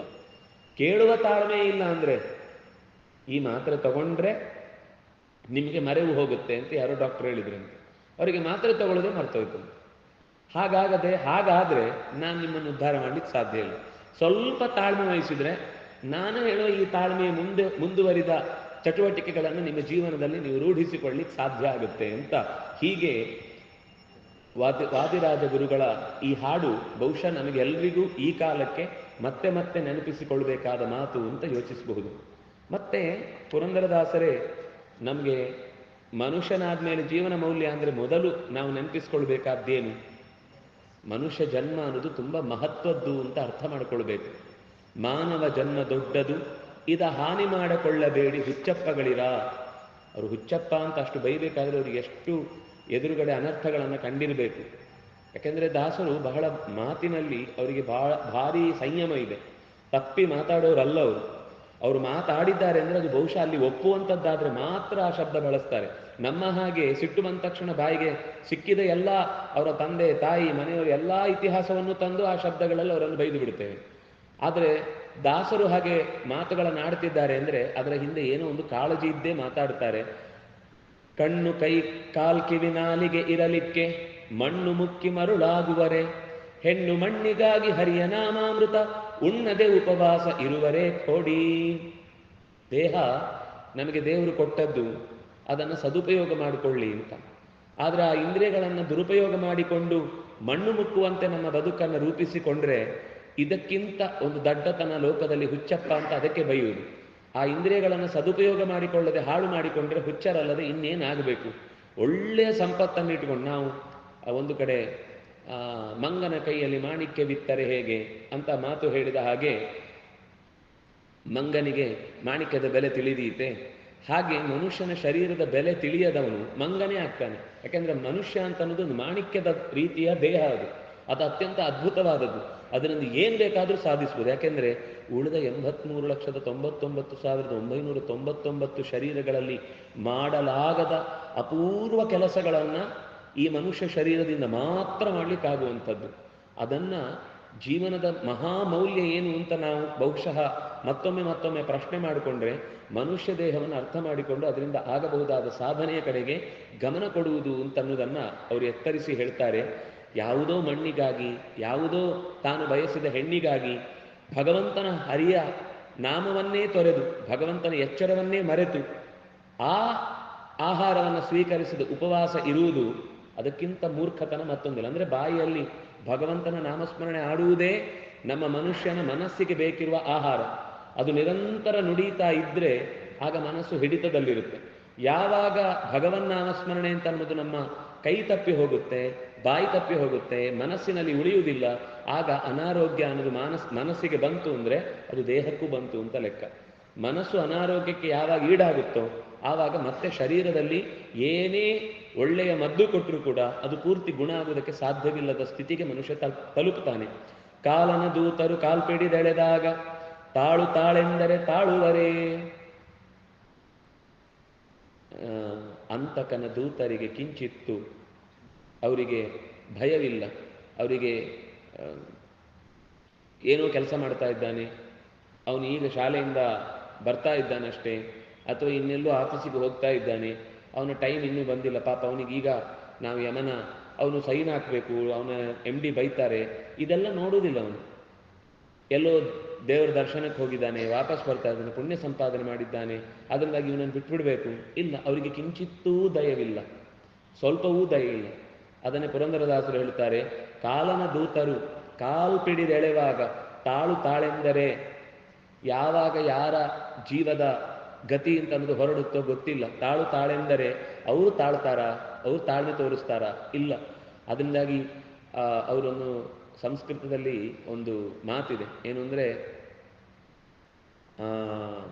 ಹೇಗಿರಬೇಕು ಅಂತ ಹೇಳುವಾಗ, ಗೃಹೀತ ಇವ ಕೇಶೇಶು ಮೃತ್ಯುನ ಧರ್ಮಮಾಚರೇ. ಜುಟ್ಟನ್ನು ಈಗಾಗಲೇ ಹಿಡಿದು ನಿಂತ ಯಮ ನಮ್ಮನ್ನು ನಟ್ಟಿಸಿಕೊಂಡು ಬರ್ತಾ ಇದ್ದಾನೆ ಅನ್ನುವ ಸ್ಥಿತಿಯಲ್ಲಿದ್ದಾಗ ನಾವು ಹೇಗೆ ಕೊನೆಗೆ ಒಂದು ಒಳ್ಳೆ ಕೆಲಸ ಮಾಡಲಿಕ್ಕೆ ಅವಕಾಶ ಸಿಕ್ಕಿದರೆ ಹೇಗೆ ಕೆಲಸ ಮಾಡ್ತೇವೋ, ಪ್ರತಿ ಕ್ಷಣವನ್ನು ಕೂಡ ಗೃಹೀತ ಇವ ಕೇಶೇಶು, ತಲೆಮುಡಿಯನ್ನು ಹಿಡಿದು ನಿಂತಿದ್ದಾನೆ ಅನ್ನುವ ಸ್ಥಿತಿಯಲ್ಲಿದ್ದಾಗ ಧರ್ಮ ಮಾಡುವಾಗ ಮನಸ್ಸು ಹೇಗಿರುತ್ತೋ ಹಾಗೆ ನಿರಂತರ ನಮ್ಮ ಮನಸ್ಸು ಧರ್ಮದ ಕಡೆಗೆ ವಾಲಬೇಕು ಅನ್ನುವ ಎಚ್ಚರಿಕೆಯನ್ನು ಕೊಡ್ತಾರೆ. ಹಾಗೆ ಇಲ್ಲಿ ತಾಳ್ಮೆ ಅಂತನ್ನುವುದು, ನಾವು ಜೀವನದಲ್ಲಿ ತಾಳ್ಮೆಯನ್ನು ತಾಳ್ಬೇಕೇ ಬಿಟ್ಟರೆ ಯಮದೇವರಿಗೆ, ಯಮನ ದೂತರಿಗೆ ಸ್ವಲ್ಪ ತಾಳಿ, ನಾನು ಇನ್ನೊಂದು 2-3 ಕೆಲಸ ಬಾಕಿ ಉಂಟು, ಆಮೇಲೆ ನಿಮ್ಮ ಹತ್ರ ಹೇಗೆ ಬೇಕಾದರೂ ಹಾಗೆ ಬರ್ತೇನೆ ಅಂದರೆ ಅವರು ಯಾವತ್ತೂ ತಾಳುವವರಲ್ಲ. ಮನುಷ್ಯನ ಶರೀರ ಈಗ ಇದ್ದೇ ಅಂತಂದಾಗ ಎಷ್ಟು ಸಾಧ್ಯವೋ ಅಷ್ಟು ಬಾಚಿಕೊಳ್ಳಬೇಕು. ಪುಣ್ಯವನ್ನು, ಸತ್ಕರ್ಮಗಳನ್ನು ಬಾಚಿಕೊಂಡಷ್ಟು ಅದು ಮತ್ತೊಮ್ಮೆ ಇದೇ ಮನುಷ್ಯನ ಶರೀರ ಬರುತ್ತೋ ಇಲ್ಲೋ ಗೊತ್ತಿಲ್ಲ ನಮಗೆ. ಬಂದಾಗ ಅದರಿಂದ ಒಳ್ಳೆಯ ಕೆಲಸಗಳನ್ನು ಎಷ್ಟು ಸಾಧ್ಯವೋ ಅಷ್ಟು ಮಾಡಿಕೊಳ್ಬೇಕು ಅಂತ ಹೇಳ್ತಾರೆ. ದಾಳಿ ಬಾರದ ಮುನ್ನ ಧರ್ಮವಾ ಗಳಿಸಿರೋ, ಸುಳ್ಳಿನ ಸಂಸಾರ ಸುಳಿಗೆ ಸಿಕ್ಕಲು ಬ್ಯಾಡಿ. ಅವರು ಹೇಳ್ತಾರೆ, ಧರ್ಮ ಈಗ ಎಷ್ಟು ಸಾಧ್ಯವೋ ಅಷ್ಟು ಮಾಡಲಿಕ್ಕಾಯಿತು 2-3 ಕಾರಣಕ್ಕೆ. ಮುಂದೆ ಧರ್ಮದ ವಾತಾವರಣವೇ ನಾಶ ಆಗ್ಬೋದು, ಅಥವಾ ನಮಗೆ ಧರ್ಮ ಮಾಡಲಿಕ್ಕೆ ಮನಸ್ಸು ಬರಬೇಕಾದಾಗ ಸಂಪತ್ತೇ ಇಲ್ಲದೆ ಇರ್ಬೋದು, ಅಥವಾ ನಾವು ಧರ್ಮ ಮಾಡಿದ್ರೂ ಅದು ಸರಿಯಾದ ತಿಳುವಳಿಕೆ ಇಲ್ಲದೆ ಕೊನೆಗೆ ಅಧರ್ಮವೇ ಆಗಿ ನಮಗೆ ಹಾನಿಯೇ ಉಂಟು ಮಾಡ್ಬೋದು. ಅದರಿಂದಾಗಿ ಕಾಲಕ್ಕೆ ತಕ್ಕಂತೆ ಭಗವಂತ ನಮಗೆ ಕೊಟ್ಟ ಶರೀರವನ್ನು ಸದುಪಯೋಗ ಮಾಡಿಕೊಂಡು ಅವನ ಸೇವೆ ಅನ್ನುವ ದೃಷ್ಟಿಯಿಂದ ಪ್ರತಿಯೊಂದು ಹೆಜ್ಜೆಯನ್ನು ಇಡುವಂಥದ್ದಾದರೆ ಆಗ ಅದು ಧರ್ಮ ಆಗುತ್ತೆ. ಧರ್ಮದ ಸುಳಿ, ಆ ಅಧರ್ಮದ ಸುಳಿ ಆತನನ್ನು ಕಾಡುವುದಿಲ್ಲ. ಏನು ಕಾರಣ ಯದುಪತಿಯನ್ನು ಮರೆತಿರಿ, ಧನಧಾನ್ಯ ಪುತ್ರರು ಕಾಯುವರೆ, ಇನ್ನಾದರೂ ಏಕಭಾವದಿ ಭಜಿಸಿರೋ ಶೆನ್ನ ಶ್ರೀ ಪುರಂದರ ವಿಠ್ಠಲರಾಯನ. ನೀವು ಮರೆತದ್ದು ಸಾಮಾನ್ಯ ವ್ಯಕ್ತಿಯನ್ನಲ್ಲ, ಯದುಪತಿ ರಾಯನ ಮರೆತರೆ ಅದರ ಸಂಪತ್ತನ್ನು ಮತ್ತೆ ಅಯ್ಯೋ ಇದನ್ನು ನೀವು ಮರ್ತೋಗಿದ್ರಿ, ಇದನ್ನು ತಗೊಳ್ಳಿ ಅಂತ ಯಾರು ಮತ್ತೆ ವಾಪಸ್ ತಂದು ಕೊಡಲ್ಲ. ಇನ್ನಾದರೂ ಏಕೋಭಾವದಿ ಭಜಿಸಿರೋ ಸರ್ವಭಾವೇನ ಭಾರತ ಅಂತ ಕೃಷ್ಣ ಹೇಳಿದ ಮಾತಿನಂತೆ ಏಕಭಾವ ಅಂದರೆ ಎಲ್ಲ ರೀತಿಯಿಂದಲೂ ಸಕಲ ಗ್ರಹಬಲ ನೀನೆ ಸರಸಿಜಾಕ್ಷ ಅಂತ ಇನ್ನೊಂದು ಕಡೆ ಪುರಂದರದಾಸರು ಎಚ್ಚರಿಕೆ ಕೊಡ್ತಾರೆ. ನಮಗೇನು ಅಂದರೆ ಆ ಗ್ರಹದಿಂದ ಪೀಡೆ ಆಯಿತು, ಈ ಗ್ರಹದಿಂದ ತೊಂದರೆ ಆಯಿತು, ಇನ್ನೊಂದಾಯಿತು. ಈ ಅರೆಬರೆ ತಿಳಿದ ಜ್ಯೋತಿಷಿಗಳಂತೂ ಭಯಪಡಿಸಿ ಮುಳ್ಳಿನ ಮೇಲೆ ನಡೆಸ್ತಾ ಇರ್ತಾರೆ ಎಲ್ಲರನ್ನು. ಅವ್ರಿಗೆ ಚೂರು ಹಾ ಅಂದರೆ ಹೀ ಅಂದರೆ ಇನ್ನೊಂದಕ್ಕೆ ಮತ್ತೊಂದಕ್ಕೆ ಸೇರಿಸಿ ಸೇರಿಸಿ ಹೇಳಿ ಮನಸ್ಸಿನಲ್ಲಿ ಒಂದು ಚೂರು ಧೈರ್ಯ ಇದ್ರೂ ತೆಗೆದು ಬಿಡ್ತಾರೆ. ಅದಕ್ಕೆ ದಾಸರು ಅವರು ಕಾಲದಲ್ಲಿ ಕಂಡಿದ್ದಾರೆ ಅನಿಸುತ್ತೆ ಇಂಥ ಜ್ಯೋತಿಷಿಗಳನ್ನು ಅವರ ಬದುಕಿನಲ್ಲಿ. ಅದಕ್ಕೆ ಅವರು ಹೇಳಿದರು, ಯಾರ ಹತ್ರನೂ ನೀನು ಹೋಗಬೇಡಪ್ಪ, ಸಕಲ ಗ್ರಹ ಬಲ ನೀನೆ ಸರಸಿಜಾಕ್ಷ, ಭಗವಂತನೇ, ಸೂರ್ಯಚಂದ್ರರು ನೀನೆ, ಮಂಗಳ ಬುಧವು ನೀನೆ, ಗುರು ಶುಕ್ರವೂ ನೀನೆ, ಯಾವ ಗ್ರಹಗಳಲ್ಲಿಯೂ ಕೂಡ ನಿಂತು ಕೆಲಸ ಮಾಡಿ ಫಲ ಕೊಡುವವನು ನೀನೆ. ಆ ಗ್ರಹಗಳಿಲ್ಲ ಅಂತ ಹೇಳಿಲ್ಲ, ಆ ಗ್ರಹಗಳು ಫಲ ಕೊಡುವುದಿಲ್ಲ ಅಂತ ಹೇಳಿಲ್ಲ. ಆ ಗ್ರಹಗಳ ಬಲದಿಂದ ಏನಾಗಬೇಕು ಏನಾಗಬಾರದು ಅಂತ ಯೋಚಿಸಿ ನಮ್ಮ ಕರ್ಮವೇ ಫಲ ಕೊಡುವುದು ಹೊರತು ಆ ಗ್ರಹಗಳಾಗಲಿ ಈ ಜ್ಯೋತಿಷಿಗಳಾಗಿ ಯಾವುದನ್ನು ಮಾಡುವುದಲ್ಲ. ನಮಗೆ ಇದು ಎಚ್ಚರ ಇಲ್ಲ. ಅದು ಕೇವಲ ಇಂಡಿಕೇಟರ್ಸ್ ಆಗಿ ಕೆಲಸ ಮಾಡೋದು ಹೊರತು ನಮ್ಮ ಕರ್ಮವೇ ನಮಗೆ ಫಲ ಕೊಡುವುದು. ಭಗವಂತನ ಪ್ರಜ್ಞೆ ನಮಗೆ ಸರಿಯಾಗಿ ಇದ್ದರೆ ಆ ಕೆಟ್ಟ ಫಲವನ್ನು ಅನುಭವಿಸುವಾಗಲೂ ಭಗವಂತನ ನೆನಪಿರುವುದರಿಂದ ಅದು ಸಾಧನೆಯಾಗಿ ತಪಸ್ಸಾಗಿ ನಮಗೆ ಒಳ್ಳೆಯ ಫಲವನ್ನು ಕೊಡುವ ದಾರಿಗೆ ಅದನ್ನು ಎಳ್ಕೊಂಡು ಹೋಗುತ್ತೆ. ಅದರಿಂದಾಗಿ ಈಗ ನೋಡಿ, ಸಂಪತ್ತು ಬರಬೇಕು ಅಂತ ನಾವು ಬಯಸ್ತೇವೆ ಅಂತ ಇಟ್ಕೊಳ್ಳಿ. ಸಂಪತ್ತು ಬಂತು ಕೂಡ. ಸಂಪತ್ತು ಬರುವುದೇ ದೊಡ್ಡ ಲಾಭ ಅಂತ ನಾವು ಯೋಚನೆ ಮಾಡಿದರೆ ನಾವು ದಡ್ಡರಾಗ್ಬಿಟ್ವಿ. ಸಂಪತ್ತು ಬರುವುದು ಲಾಭ ಅಲ್ಲ, ಬಂದ ಸಂಪತ್ತನ್ನು ಸದುಪಯೋಗ ಮಾಡುವ ಭಾವದ ಜೊತೆಗೆ ಬಂದರೆ ಅದು ಲಾಭ. ಇಲ್ಲಾಂದ್ರೆ ಸಂಪತ್ತು ಬರುತ್ತೆ, ನಾಳೆ ಜೂಜಿಗೆ ಹೋಗ್ತಾನೆ, ಎಲ್ಲ ಕಳ್ಕೊಳ್ತಾನೆ. ಸಂಪತ್ತು ಬರುತ್ತೆ, ದುಶ್ಚಟಕ್ಕೊಳಗಾಗ್ತಾನೆ, ನಾಶವಾಗ್ತಾನೆ. ಅಥವಾ ಸಂಪತ್ತು ಬರುತ್ತೆ, ಸಂಪತ್ತಿನ ಧನಮದದಿಂದ ಎಲ್ಲರನ್ನು ತಿರಸ್ಕರಿಸಿ ಅದನ್ನು ದುಂದುವೆಚ್ಚ ಮಾಡ್ತಾನೆ. ಸಂಪತ್ತು ನಾಳೆ ನಾಶ ಆಯಿತು, ಹೋಯಿತು. ಆದರೆ ಆ ಸಂಪತ್ತು ಬರುವುದರ ಜೊತೆಗೆ ಆ ಸಂಪತ್ತನ್ನು ಸದುಪಯೋಗ ಮಾಡಬೇಕು ಅನ್ನುವ ಎಚ್ಚರವೂ ಜೊತೆಗೆ ಬುದ್ಧಿಯೂ ಸರಿ ಇದ್ದರೆ ಆವಾಗ ಆ ಸಂಪತ್ತಿನಿಂದ ಯಾರಿಗೆ ಕಷ್ಟ ನಷ್ಟದಲ್ಲಿದ್ದಾರೋ ಅವರನ್ನು ಗುರುತಿಸಿ ಅವರ ಜೊತೆಗೆ ತಾನು ಎರಡು ತುತ್ತು ಉಣುವುದನ್ನು ಆತಿಥ್ಯ ಮಾಡಿ ಅವನು ಬದುಕಿದ ಅಂದರೆ, ಅದನ್ನು ಸದುಪಯೋಗ ಮಾಡಿಕೊಂಡ ಅಂದರೆ ಆವಾಗ ಆ ಸಂಪತ್ತು ಆತಿಥ್ಯ ಮಾಡಿದರ ಫಲದ ಜೊತೆಗೆ ಅದರ ಇಂಟ್ರೆಸ್ಟು ಜಾಸ್ತಿ ಆಯಿತು, ಅದರ ಲಾಭವೂ ಹೆಚ್ಚಾಯಿತು. ಅದರಿಂದಾಗಿ ನಾವು ಎಷ್ಟೋ ಸರ್ತಿ ಅದು ಕೊಡು, ಇದು ಕೊಡು, ಇನ್ನೊಂದು ಕೊಡು, ಮತ್ತೊಂದು ಕೊಡು ಅಂತ ಕೇಳ್ತೇವೆ. ಆದರೆ ಆ ಕೇಳಿ ಬಂದ ಫಲದಿಂದ ಮುಂದೆ ಅದನ್ನು ಬಳಕೆ ಹೇಗೆ ಮಾಡಬೇಕು ಅನ್ನೋ ಬುದ್ಧಿಯನ್ನು ಎಚ್ಚರವನ್ನು ಹೊಂದೋದೇ ನಾವು ಹೋದೆವು ಅಂತಾದರೆ ಅದು ಚಂಚಲ ಅಂತ ಹೇಳುವುದು ಈ ಅರ್ಥದಲ್ಲಿ. ಲಕ್ಷ್ಮಿಯನ್ನು ಚಂಚಲ ಅಂತ ಹೇಳುವುದು ಯಾಕೆ ಅಂದರೆ ಅದನ್ನು ಹೇಗೆ ಬಳಸಿಕೊಳ್ಬೇಕು ಅಂತ ಪ್ರಜ್ಞೆ ಇಲ್ಲದೆ ಇದ್ದಾಗ ಅದು ಚಂಚಲ. ಯಾವಾಗ ಪ್ರಜ್ಞೆ ಇರುತ್ತೋ ಅದಕ್ಕೆ ಇನ್ನೊಂದು ಹೆಸರಿದೆ, ಸ್ಥಿರ ಲಕ್ಷ್ಮಿ ಅಂತ. ಸ್ಥಿರ ಲಕ್ಷ್ಮಿ ಅಂದರೆ ಸಂಪತ್ತು ಬರುತ್ತೆ, ಆ ಬಂದ ಸಂಪತ್ತು ನಾಳೆಗೆ ಮತ್ತೊಂದು ಸಂಪತ್ತಿಗೆ ಕಾರಣವಾಗಬೇಕು. ಈಗ ನಾವು ಕೆಲವು ಇನ್ವೆಸ್ಟ್ ಮಾಡುವಾಗ ಸರಿಯಾದ ಜಾಗದಲ್ಲಿ ಇನ್ವೆಸ್ಟ್ ಮಾಡಿದರೆ ಮಾತ್ರ ಅದು ನಾಳೆ ಲಾಭ ಆಗುತ್ತೆ. ಎಲ್ಲೆಲ್ಲೋ ಸಂಪತ್ತನ್ನು ಹರಿದು ಹಂಚಿಬಿಟ್ರೆ ನಾಳೆ ಅದು ಕೊಡುವವರು ವಾಪಸ್ ಕೊಡದೇ ಇದ್ದರೆ ನಾವು ಅಷ್ಟು ಕಳ್ಕೊಂಡೆವು ಅಂತ ಲೆಕ್ಕ. ಹೇಗೂ ಹಾಗೆ ಮನುಷ್ಯನ ಶರೀರದಿಂದ ಆಗುವ ಏನೇನು ಕಾರ್ಯಗಳಿವೆ ಅದನ್ನು ಒಳ್ಳೆಯ ಕೆಲಸಕ್ಕೆ ಲಾಭದ ರೀತಿಯಲ್ಲಿ ಬಳಸಿಕೊಂಡ್ರೆ ನಾಳೆ ಮತ್ತೆ ಸುಖವೇ ಬರುತ್ತೆ ಹೊರತು ಹಾನಿಯಾಗುವುದಿಲ್ಲ. ಆದರೆ ಕೊಟ್ಟ ಕೈಗಳನ್ನು, ಕಾಲುಗಳನ್ನು, ಇಂದ್ರಿಯಗಳನ್ನು ದುರುಪಯೋಗ ಮಾಡುವುದು ಅಂದರೆ ದುಷ್ಟ ಕಾರ್ಯದಲ್ಲಿ ತೊಡಗಿಸುವುದು ಅಂತಂದಾಗ ನಾಳೆ ಅದು ಬಿದ್ದು ಹೋಗುವ ಸ್ಥಿತಿಗೆ ಕಾರಣವಾಗುವಂಥ ಪೆಟ್ಟನ್ನು ತಿನ್ನಬೇಕಾಗುತ್ತೆ.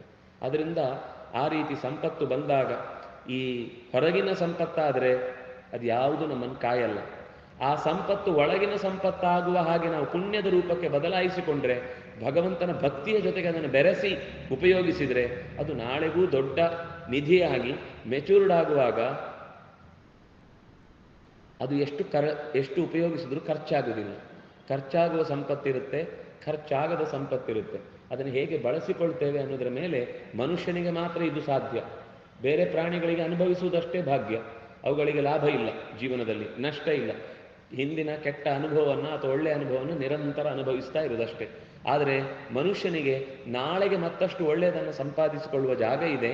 ಹಾಗಾಗಿ ಪುರಂದರ ವಿಠ್ಠಲನ ರಾಯನ ನಿರಂತರ ಭಜಿಸಿರೋ, ನೆನೆಯದೆ ಮರಿಬೇಡಿ ಅಂತ ಎಚ್ಚರವನ್ನು ಕೊಡ್ತಾರೆ. ಧರ್ಮವೇ ಜಯವೆಂಬ ದಿವ್ಯ ಮಂತ್ರ. ಮತ್ತೊಂದು ಪುರಂದರದಾಸರ ಹಾಡಿನಲ್ಲಿ ಅವರು ಹೇಳ್ತಾರೆ, ಮರ್ಮವರಿತು ಮಾಡುತ್ತಿರಬೇಕು ತಂತ್ರ. ಯಾವಾಗಲೂ ಒಂದು ಕೊನೆಯ ಸಾಲು ಏನು ಅಂದರೆ ಧರ್ಮಕ್ಕೆ ಜಯ, ಯಥೋ ಧರ್ಮ ತಥೋ ಜಯ. ಈ ಮಾತನ್ನು ಎಲ್ಲರೂ ಹೇಳಿದ್ದಾರೆ ಮಹಾಭಾರತದಲ್ಲಿ. ಸ್ವತಃ ತಾಯಿಯಾಗಿ ಗಾಂಧಾರಿಯೂ ಕೂಡ ತನ್ನ ಮಗನಿಗೆ ನಮಸ್ಕಾರ ಮಾಡುವಾಗ ಹೇಳಿದ ಮಾತು ಇದೆ, ಧರ್ಮ ಇದೆಯೋ ನಿನಗೆ ಜಯ ಆಗುತ್ತೆ. ಧರ್ಮ ಇಲ್ಲ ಅಂದರೆ ನೀನು ಜಯ ಆಗುವುದಿಲ್ಲ. ತಾಯಿಯೂ ಕೂಡ ತನ್ನ ಮಗನನ್ನ ಅವನ ತಪ್ಪನ್ನು ಎಚ್ಚರಿಸುವಾಗ ಹೇಳಿದ ಮಂತ್ರ ಇದು. ಆದ್ರಿಂದಾಗಿ ಇದು ಎಷ್ಟು ದುಷ್ಟ, ಅವನು ಏನೇನೋ ತಂತ್ರಗಳನ್ನು ಹೂಡಿದ್ರೂ ಕೂಡ ಅವನಿಗೆ ಧರ್ಮ ಇರಲಿಲ್ಲ, ಅದರಿಂದ ಜಯ ಆಗುವುದಿಲ್ಲ.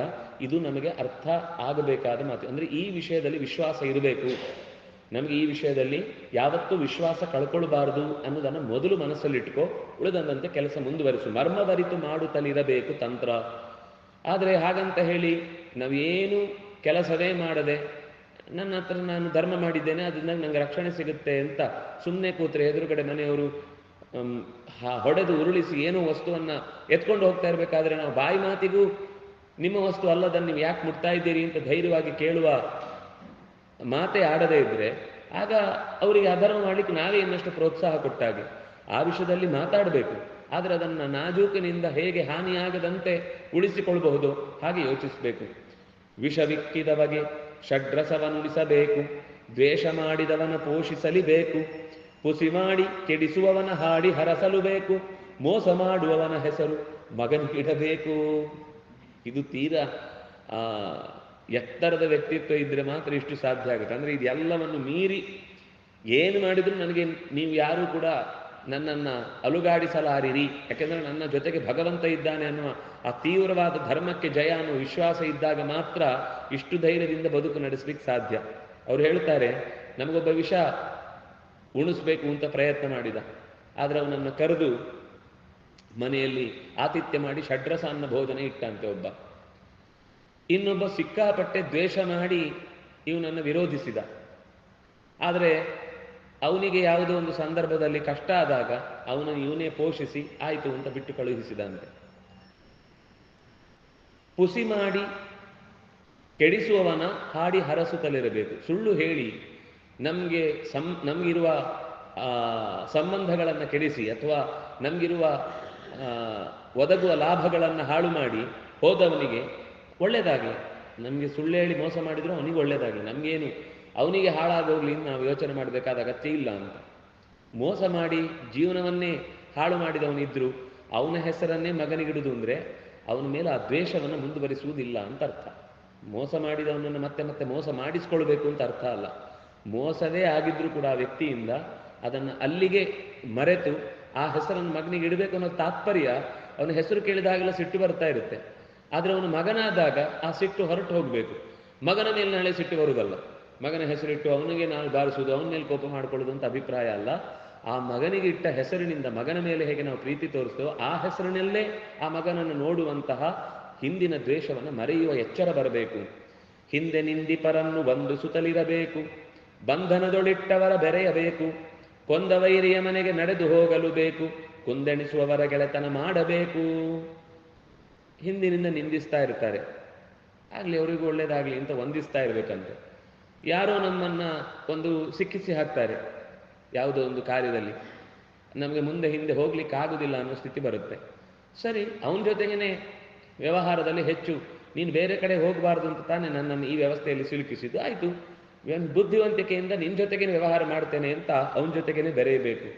ಅಕಸ್ಮಾತ್ ಎಲ್ಲೋ ಹಿಂದೆ ತುಂಬ ವೈರವನ್ನು ಸಾಧಿಸಿ ಇದ್ದರೆ ಅವನ ಮನೆಗೆ ನಡೆದು ಹೋಗ್ಬೇಕಂತ. ನಡೆದು ಹೋಗಿ, ಆಯ್ತಪ್ಪ ನಿನ್ನ ವೈರ ಈಗ ಮುಗೀತಾ, ಇನ್ನೇನಾದರೂ ಇದೆಯಾ, ಇಲ್ಲಿಗೆ ಯಾವಾಗ ಮುಗಿಸ್ತಿ ಹೇಳು, ಅಲ್ಲಿ ತನಕ ನಿನ್ನ ಮನೆಗೆ ನಡ್ಕೊಂಡೇ ಬರ್ತೇನೆ, ನಿನ್ನ ಹತ್ರ ಮಾತಾಡಿ ಈ ವೈರ ನಿಲ್ಲುವ ತನಕ ನಾನು ನಿಲ್ಲಲ್ಲ.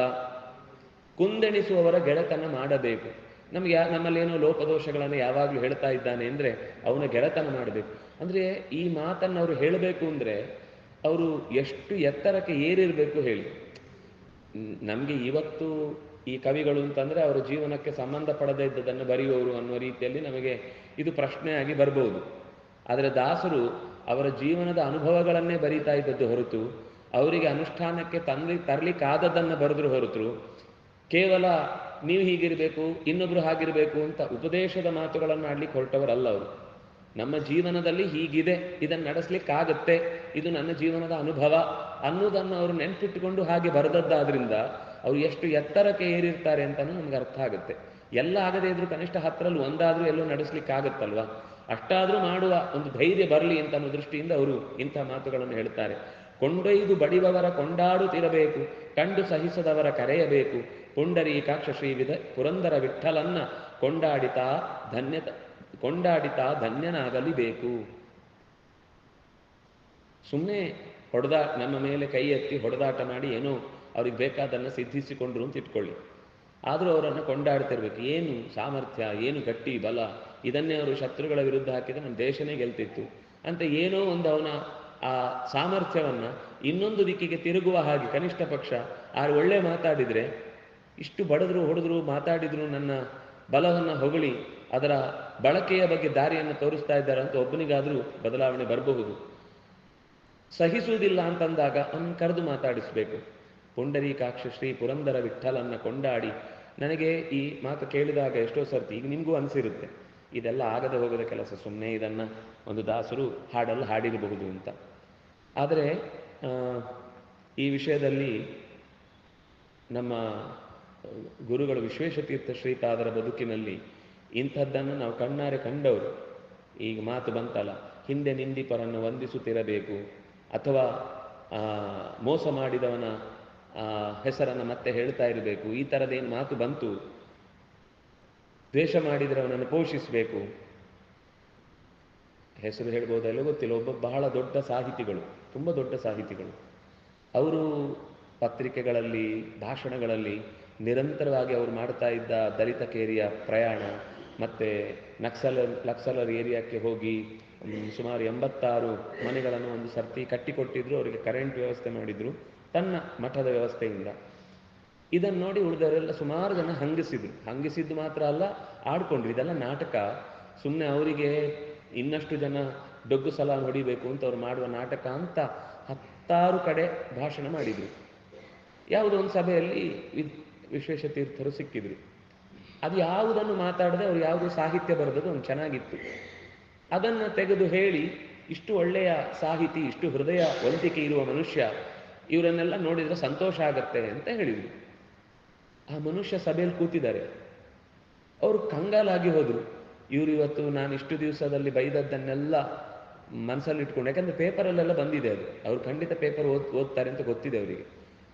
ಅದರ ಪರಿಣಾಮ ಏನಾಯಿತು ಅಂದರೆ, ಸುಮಾರು ಒಂದು 7-8 ವರ್ಷದ ನಂತರ ಒಂದು ಸಾರ್ವಜನಿಕ ಸಭೆಯಲ್ಲಿ ಆ ವ್ಯಕ್ತಿ ಸ್ವಾಮಿಗಳು ಇರಬೇಕಾದ್ರೆ ಮೈಸೂರಿನಲ್ಲಿ, ನಾನು ಈ ಸ್ವಾಮಿಗಳನ್ನು ಸಿಕ್ಕಾಪಟ್ಟೆ ಬಾಯಿಗೆ ಬಂದಂತೆ ಬೈದೆ, ಪೇಪರ್ಗಳಲ್ಲೆಲ್ಲ ಹೇಳಿಕೆ ಕೊಟ್ಟೆ, ಮೀಡಿಯಾಗಳೆಲ್ಲ ಅದೇ ವಿಷಯಗಳನ್ನು ಮಾತಾಡಿದೆ, ಆದರೆ ಅವರು ಅದು ಯಾವುದನ್ನು ಮಾಡದೆ ಪ್ರತಿಯಾಗಿ ನನ್ನ ವಿರುದ್ಧ ಅದನ್ನು ಸೇಡು ಅನ್ನೋ ರೀತಿಯಲ್ಲಿ ನೋಡದೆ, ನಾನು ಬರೆದ ಯಾವುದೋ ಒಂದು ಒಳ್ಳೆಯ ಕೃತಿಯನ್ನು ಎತ್ತಿ ತೋರಿಸಿ ನನ್ನ ನನ್ನ ಅಂತರಂಗದಲ್ಲಿದ್ದ ಒಳ್ಳೆಯ ಗುಣಗಳನ್ನು ಅವರು ಗಮನಿಸಿ ನನ್ನನ್ನು ಸನ್ಮಾನ ಮಾಡಿದೆ. ಆ ಸಭೆಯಲ್ಲಿ ಅವರೇ ಸನ್ಮಾನ ಮಾಡಿದರು. ಒಂದು ಚೂರು ಮುಖದಲ್ಲಿ ಸಿಂಡರಿಸುವಿಕೆ ಅಥವಾ ಎಂಥದೂ ಇಲ್ಲ, ಬಹಳ ಪ್ರೀತಿಯಿಂದ ಕೈ ಎತ್ತಿ ಮಂತ್ರಾಕ್ಷತೆ ಕೊಟ್ಟು, ಹಣ್ಣು ಕೊಟ್ಟು, ಶಾಲು ಹಾಕುವಾಗ ಬೆಂತಟ್ಟಿ, ತುಂಬ ಚೆನ್ನಾಗಿ ಬರೀತೀರಿ ನೀವು, ಇದನ್ನೆಲ್ಲ ಮುಂದುವರಿಸ್ಬೇಕು, ಬಿಡಬೇಡಿ ಅಂತ ಹೀಗೆ ಹೇಳಿದ್ರಿಂದ ಆ ಮನುಷ್ಯ ಕರಗಿ ಹೋಗಿಬಿಟ್ಟ. ವಾಪಸ್ಸು ಹಗೆ ಸಾಧಿಸಿದ್ರೆ, ಅದೇ ಸಭೆಯಲ್ಲಿ ಅವರ ಮರ್ಯಾದೆ ತೆಗೆದಿದ್ರೆ ಅದು ಇನ್ನೂ ಜಾಸ್ತಿ ಆಗ್ತಿತ್ತು, ಅಥವಾ ಇನ್ನಷ್ಟು ಅದು ಹಾನಿ ಉಂಟು ಮಾಡ್ತಿತ್ತು. ಇನ್ನೂ ಒಬ್ಬರು ಇದ್ರು, ನಿಮಗೆ ಚೂರು ಹೇಳಿದರೆ ಗೊತ್ತಾಗ್ಬೋದು, ಈಗಲೂ ಇದ್ದಾರೆ ಅವರು. ಅವರು ಸಿಕ್ಕಾಪಟ್ಟೆ ಅವರದೊಂದು ಪೀತಪತ್ರಿಕೆಯಲ್ಲಿ ಬಾಯಿ ಬಂದಂಗೆ ಬರೀತಿದ್ರು. ಬರೆದಾಗ ಯಾವುದೋ ಒಂದು ಸಭೆಯಲ್ಲಿ ಅವರು ಇವರು ಇದ್ದಾಗ ಒಳ್ಳೆ ತೀಕ್ಷ್ಣವಾದ ವಿಮರ್ಶೆಗಳಿರ್ತಿದ್ವು ಕೆಲವೆಲ್ಲ.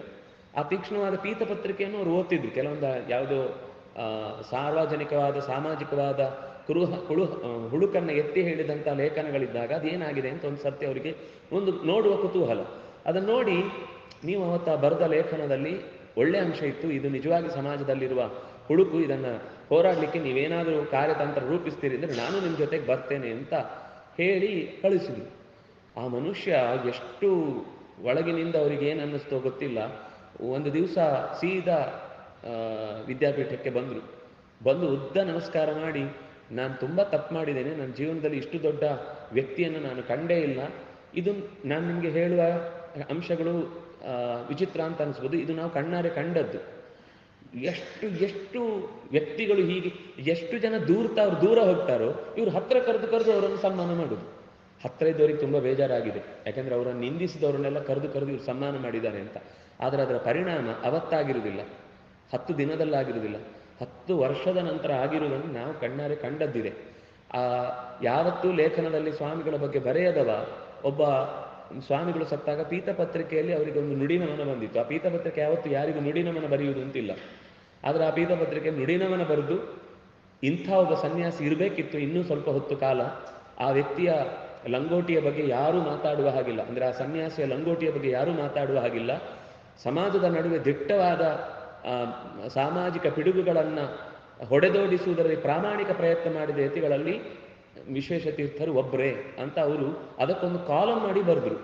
ಅಂದರೆ ಈ ರೀತಿ ಈ ಹಾಡು ಕೇಳಿದಾಗ ಮೇಲ್ನೋಟಕ್ಕೆ ನಮಗೆ ಇದನ್ನು ನಡೆಸಲಿಕ್ಕೆ ಸಾಧ್ಯ ಇಲ್ಲ, ಅಂದರೆ ಆ ರೀತಿ ಬದುಕಿ ಅದಕ್ಕೊಂದು ಜೀವನದ ದಾಖಲಾತಿಯನ್ನು ರೂಪುಗೊಳಿಸಿದ್ದನ್ನು ನಾವು ನಮ್ಮ ಗುರುಗಳಲ್ಲೇ ಕಂಡೆವು. ಅಂದರೆ ಇದು ಆಗುವುದಿಲ್ಲ ಅಂತಲ್ಲ, ಪ್ರಮಾಣದಲ್ಲಿ ನಾವು ಅಷ್ಟು ದೊಡ್ಡವರು ಆಗಲಿಕ್ಕೆ ಕಷ್ಟ ಆಗಬಹುದು, ಆದರೆ ಸಣ್ಣ ಪ್ರಮಾಣದಲ್ಲಾದರೂ ಅದನ್ನು ನಾವು ಜೀವನದಲ್ಲಿ ರೂಢಿಸಿಕೊಳ್ಳಿಕ್ಕೆ ಸಾಧ್ಯ ಇದೆ. ಅದರ ಪರಿಣಾಮವನ್ನು ನಾವು ಅವತ್ತೇ ನಿರೀಕ್ಷಿಸಬಾರ್ದು ಅಷ್ಟೇ. ನಮ್ಮ ನಿರೀಕ್ಷೆ ಅವ್ರು ಬದಲಾಗಬೇಕು ಅಥವಾ ನನ್ನನ್ನು ನಾಳೆ ಹೊಗಳಬೇಕು ಅನ್ನೋದಲ್ಲ. ನಾನು ನನ್ನ ಕರ್ಮದಿಂದ ಯಾವುದೋ ಒಂದು ಈಗಳಿಕೆ ಅವನ ಬಾಯಲ್ಲಿ ಬಂದು ಹೋಯಿತು, ಮುಗಿದೋಯ್ತು. ನನ್ನ ಕರ್ಮ ನಾನು ಅನುಭವಿಸಲಿಕ್ಕೆ ಅವನೊಬ್ಬ ನೆಪ ಆದ ಅಷ್ಟೇ, ಬಾಧ್ಯ ಬಾಧಕತಾಂಗತಃ ಅನ್ನುವ ಈ ಎಚ್ಚರದಿಂದ ಅದನ್ನು ಸಮಾಧಾನದಿಂದ ಸಹಿಸಿಕೊಂಡದ್ದಾದರೆ ಅದೇ ಶಕ್ತಿ ನಾಳೆ ನಮಗೆ ಬೆನ್ನೆಲುಬಾಗಿ ಬೆಂಬಲವಾಗಿ ನಿಲ್ಲುವ ಸಾಧ್ಯತೆ ಇರುತ್ತೆ. ಇದು ದಾಸರು ನಮ್ಮ ಜೀವನದಲ್ಲಿ ನಾವು ತಂದುಕೊಳ್ಬೇಕಾದ ರೂಪಿಸಿಕೊಳ್ಬೇಕಾದ ಮಾರ್ಗವನ್ನು ಹಾಕಿಕೊಟ್ಟದ್ದು. ಅವರು ಮತ್ತೊಂದು ಕಡೆ ಇದೇ ರೀತಿಯ ಒಂದು ಮಾತು ಹೇಳ್ತಾರೆ. ಇವತ್ತು ಸಾಮಾನ್ಯ ತಾಳ್ಮೆ ಅಂತ ಅನ್ನೋದು ನಮಗೆ ಇಲ್ಲ ಅಂತ ನಾನು ಆಗೊಂದು ಹೇಳಿದೆ, ಆದರೆ ಅದು ಅನಿವಾರ್ಯ. ಯಾವುದು ನಮ್ಮ ಈಗ ಸುತ್ತಮುತ್ತ ಇದೆ ಜೀವನ, ಅದು ಅನಿವಾರ್ಯ. ಆ ಅನಿವಾರ್ಯತೆಯನ್ನು ಹೇಗೆ ದಾಟಬೇಕು ಅನ್ನೋದನ್ನು ಮುಂದೆ ಒಂದು ಪದ್ಯದಲ್ಲಿ ಪುರಂದರದಾಸರು, ಅಂದರೆ ಬರುವ ಜೀವನದ ಸುಖ ದುಃಖಗಳು ಅದು ಮೈಲಿಗಲ್ಲಿದ್ದ ಹಾಗೆ, ಅದನ್ನು ದಾಟಿಯೇ ಮುಂದೆ ಹೋಗ್ಬೇಕು, ಅದನ್ನು ಬಿಟ್ಟು ಬದುಕಲಿಕ್ಕಾಗುವುದಿಲ್ಲ. ಹೇಗೆ ಬದುಕಬೇಕು ಅಂತ ಜೀವನವನ್ನು ಅನ್ನೋದನ್ನು ಒಂದು ಸುಂದರವಾದ ಪದ್ಯದಲ್ಲಿ ಅವರು ಹೇಳ್ತಾರೆ. ಅದರ ಅಂಶವನ್ನು ಮತ್ತೆ ನಾಳೆಯ ಭಾಗದಲ್ಲಿ ನಾವು ಸೇರಿದಾಗ ನೋಡೋಣ ಅಂತ ಹೇಳ್ತಾ, ಕಾಯೇನ ವಾಚ ಮನಸ ಇಂದ್ರಿಯೈರ್ವ ಬುದ್ಧ್ಯ ಆತ್ಮನಾವ ಅನುಸೃತ ಸ್ವಭಾವ ಕರೋಮಿ ಯದ್ಯತ್ ಸಕಲಂ ಪರಸ್ಮೈ ನಾರಾಯಣಾಯ ಸಮರ್ಪಯಾಮಿ. ಕೃಷ್ಣಾರ್ಪಣಮಸ್ತು.